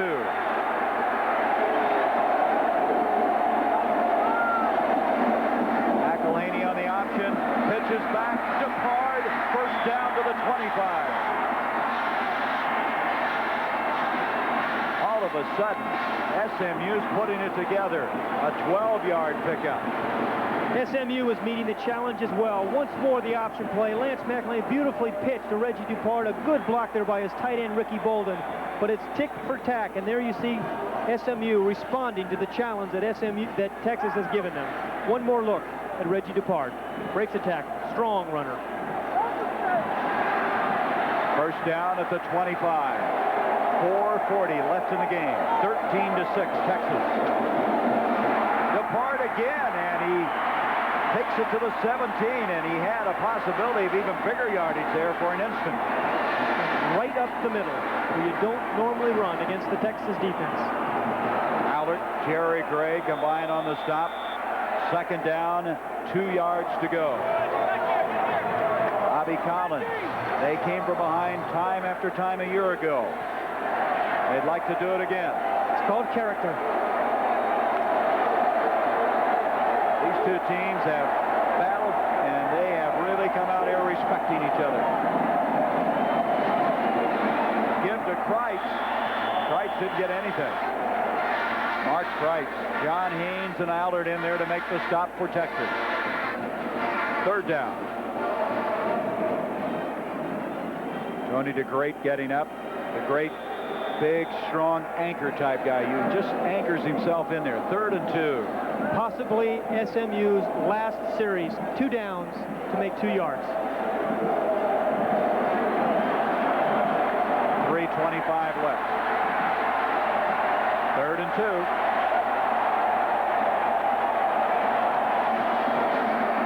McElhaney cutting, and he did not get it. Tony Edwards, quite a tackle on that play. There he is. 3rd and 2. Lance McElhaney trying to meet the challenge. I think if he cut right there, he might have had a chance. He cuts a little bit late. The Texas defenders are there to put the stop on, and now it's 4th and 1. 4th down 1, and SMU has a timeout. So the Mustangs use their first. And Lance McElhaney, who's been in a lot of pressure situations, has a big one now. 4th down 1 when we return. 2:52 left in the game. The Horns leading the Mustangs 13-6.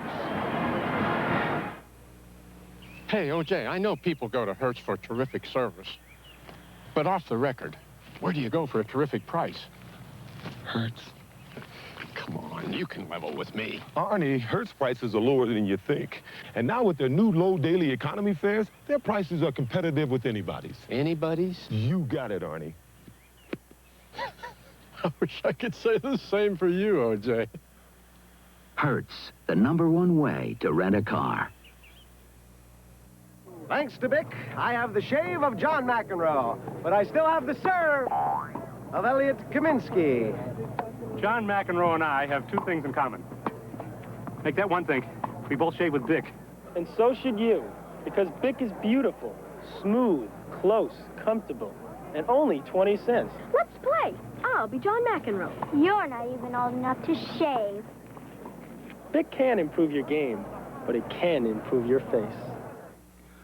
Saturday, there's murder in the tropics. Who will be... Call the entire offense over to the sideline to talk to him. Fred Akers, his defense, now facing a 4th and 1. 2 days ago, Bobby Collins said on 4th and 1, he is liable to do anything.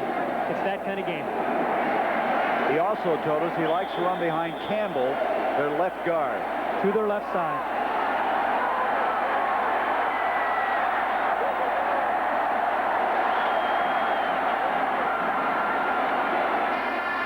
Depard, he's got it. He's going to take it in. Touchdown.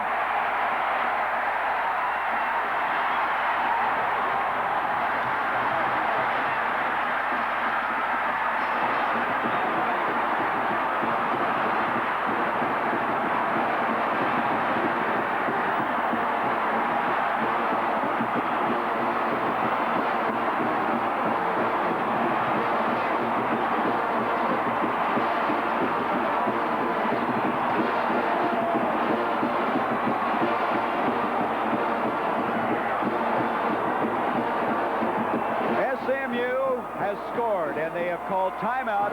They want to discuss what they're going to do when they go for 2. Bobby Collins said he wanted to run over Andrew Campbell and Grady Burnett, and that's exactly what he does. He has a power backfield. He gives the ball to Reggie Dupard, and he follows Andrew Campbell and Burnett. A big play, breaks a couple of tackles. Both these teams have met the challenge. College football is a game of challenges, and these two teams have met the challenge. Another look on the left side of the offensive line. There's number 67, Campbell, just burying his man. Dupard, a strong runner, keeps his balance, bounces off a couple of people. He knows what this game means. We saw some of the high fives on the Texas side a little earlier, and here you're going to see a few on the SMU side. Dupard now with 98 yards, but on that drive, he carried 4 times for 52 yards. He was their man. Now, 2-point conversion, what are you going to do? Well, you have an option of moving the ball anywhere between the hashes. SMU has decided to move the ball a little bit to the left, not entirely over to the far hash, but a little bit to the left with a right-handed quarterback. It's a situation where you might want to roll out, give Lance McElhaney the option of throwing or running it in for the 2 points. Southwest Conference title might be hanging on this play.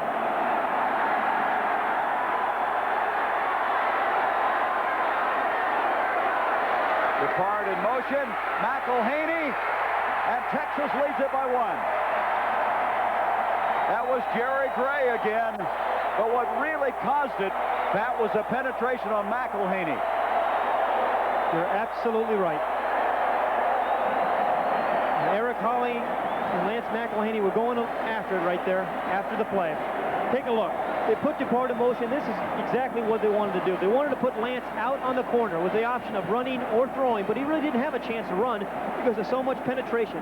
Number 2, Jerry Gray, met the challenge again, knocked the ball away from the intended receiver, Dupard. You got to give a lot of credit to Great and Haynes inside. Look at him, pushing people out of there. There's Peavy, there's Lang, number 53, putting some heat on McElhaney. So Texas holds. There's still 2:46 left. What a football game. Dad, look at this one. Come see the Olympics in a whole new way. Come discover stamp collecting and salute women in the Olympics. The 2-pointer, SMU trails by 1. Texas expecting the onside kick. They have that receiving team that they put in on a special occasion like this. There's Jerry Gray, who batted down that 2-point attempt. Whit Smith will approach the ball. It's loose. And Texas has it. The Longhorns have it with 2:46 left. Stephen Braggs, number 6, was the man who came up with it.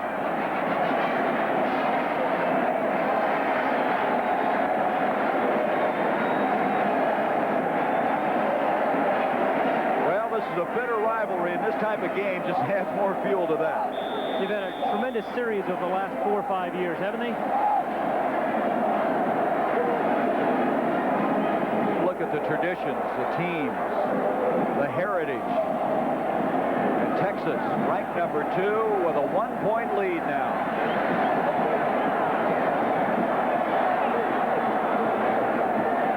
Dodge giving to Luck. Luck gets inside the 45. Both teams have 1 timeout remaining. Ben Wise made the tackle.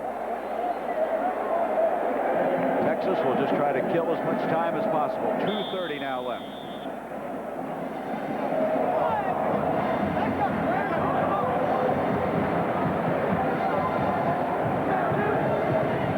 Texas has a difficult assignment next week. Texas Tech, who's unbeaten in this conference.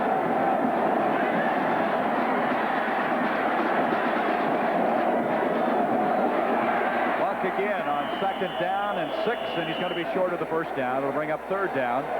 Wise made the stop. 1 timeout remaining for each. 3rd down, 2. And that Texas offensive line really took control here in the 4th quarter, Gary. Pat, we want to thank the SMU people, Athletic Director Bob Hitch, Coach Bobby Collins, the Sports Information Director Bob Condren, from Texas Athletic Director DeLoss Dodds, football coach Fred Akers, and his staff, and the Sports Information Director Bill Little. On a 3rd and 2, and I don't think they got it. What a surge defensively. That was Anderson, who was hurt earlier, who led that, number 26.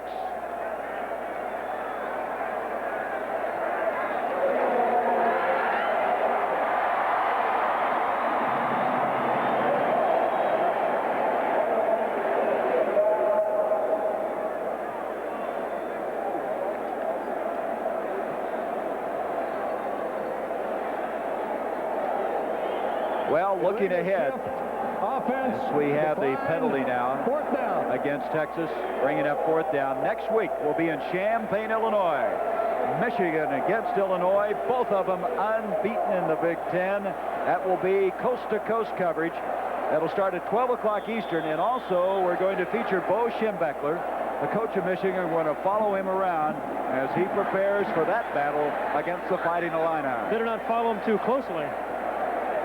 They'll be with him every step of the way. And that'll be tough to do because Bo moves around a lot. You got to go right, he does. I don't think they'll get any better in this one today, though.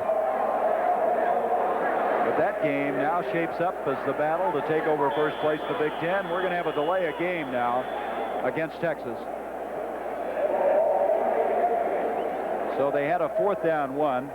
And looking ahead tomorrow, NFL action, 49ers and Rams. Also, we're going to have the Detroit Lions, who are rolling very well against the Washington Redskins. We understand a very special feature coming up on the NFL Today. Brent spoke with Donald Trump, the owner of the New Jersey Generals. Talked about Don Shula, Marcus Dupree, and the challenging the NFL owners in a money war. It's all tomorrow. Telchik kicking. Got it very, very high. SMU gets away from it. It takes a Texas bounce.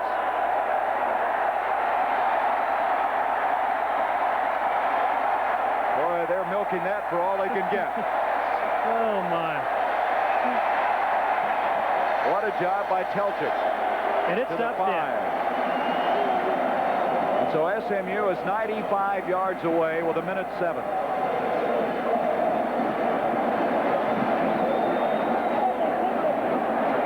It's really been amazing how it's been such a defensive football game. But when the chips were on the line in the 4th quarter, both offenses came up with big touchdowns. The nation's longest unbeaten string right now in jeopardy. 21 games without a loss, this SMU team. They got 1:07 to keep that from ending. Second time that SMU today has started from the 5-yard line. McElhaney intended for Morris. It's interesting, after what happened last year, you don't see too many people leaving the miracle play with Bobby Leach. It's about what it's going to take right now. It's a miracle for SMU. 1 minute, 3 seconds left. You're talking about Bobby Leach. He just came into the lineup. There he is, number 7. Thanks to our statistician, Mike Swanson, our spotter, Steve Bear, and what a job by producer Rick Lasavita and our director, Bob Fishman. Thanks, guys. Second down, 10. Jerry Gray, intended for Pleasant. Can't say enough about this defensive secondary at Texas. There's something.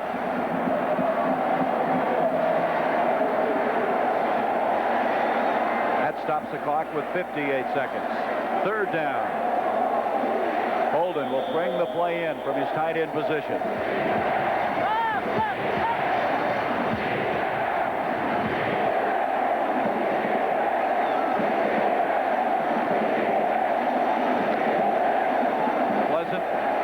Goes split to the top.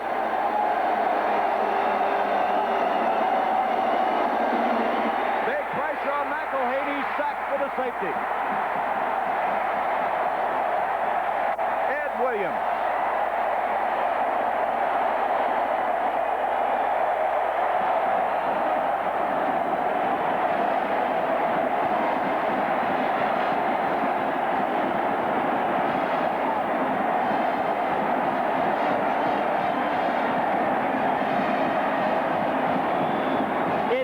Once part of the Southwest Conference title, and here he does his part. He puts the heat right there on Lance McElhaney for 2 points and a safety. Big play. They've been pressuring Lance McElhaney all afternoon long. Another look at Ed Williams. Never had a chance.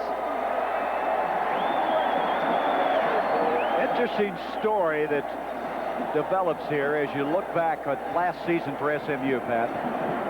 Against Arkansas, they tied them last year 17-7. In that game, they went for 1 and went for the tie. Today, they took the route, they took the courage, and decided to win it. I think you always try to go for the win in college football. I think that's very, very important. The other interesting thing is this may, in fact, be Bobby Collins' first loss at SMU. And again, the longest unbeaten streak at 21, wavering now. At Texas defensive line on 2 occasions. Remember the 2-pointer, how they surged and made McElhaney hurry up? And then you saw the last play. Absolutely. They have really been able to do the job. Maruna is not too happy, nor are the Mustang followers.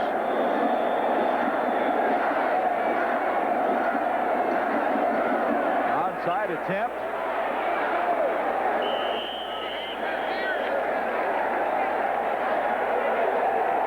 Let's untangle this. It hit an SMU man, so they'll put the ball down right there. And that's where Texas will have it at the 26-yard line. All right, let's go back to New York. Here is Brent Musburger. All right, Gary, well, we've got a moment. Let's get everybody up to date with the Big Ten because we've got the big showdown on CBS. 15-12. You have the option of punting or place kicking after a safety. They tried the onside kick. It backfired on him. Todd Dodge now just killing the remaining time. Brent Musburger did make the point that Bobby Collins went for the win. And again, that is very, very important in college football, attempting to win. SMU uses their last timeout.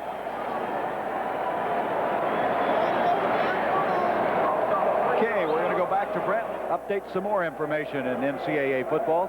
Brent? All right, Gary, thank you very much. Let's get you back to the scoreboard now. We've got in the Pac-10 working Washington over Oregon, 32-3. They are in the 4th quarter of this game.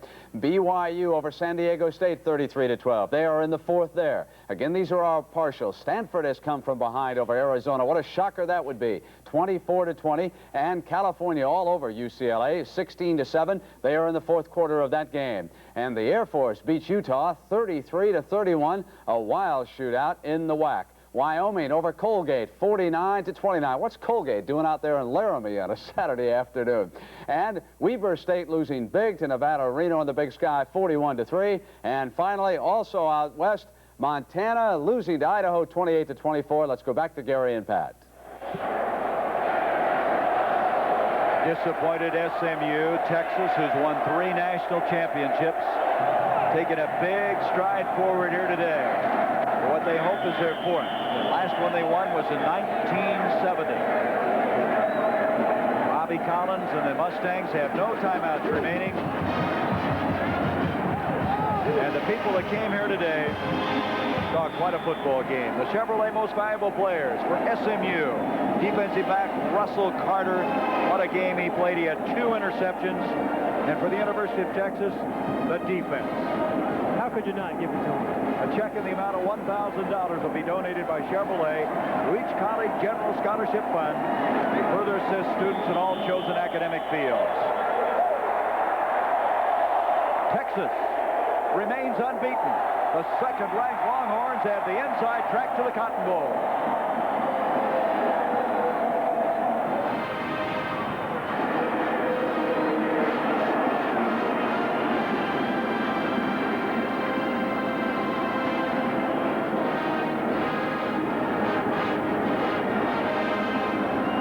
And you can hear the eyes of Texas.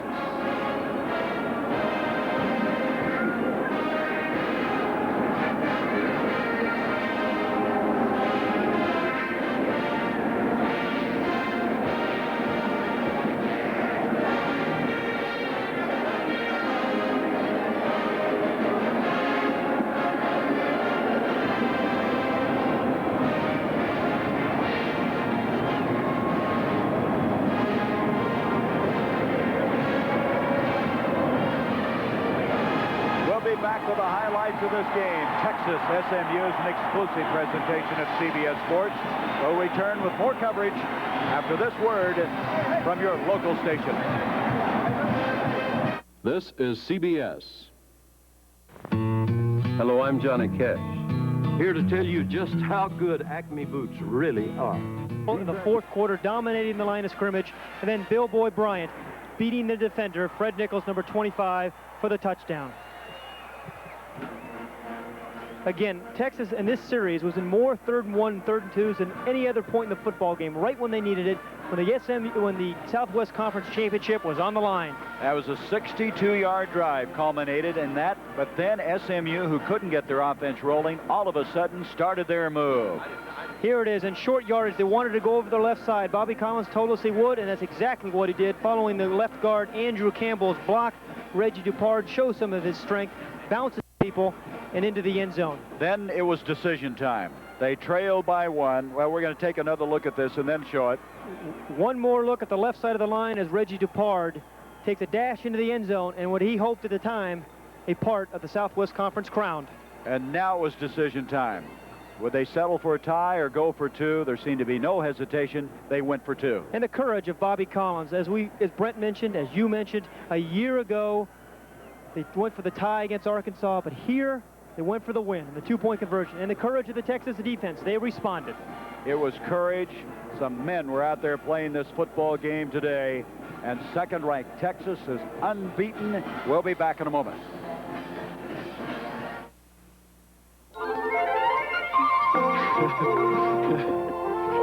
Alone at last. But Phil, look. Huh? Oh, that. Doris, I need the blimp behind me because... Three's a crowd, Phil. Phil may not know that Goodyear radials and their components have hundreds of quality checks behind them, but he sure likes the mileage he gets. Doris will go a long way with the blimp behind us.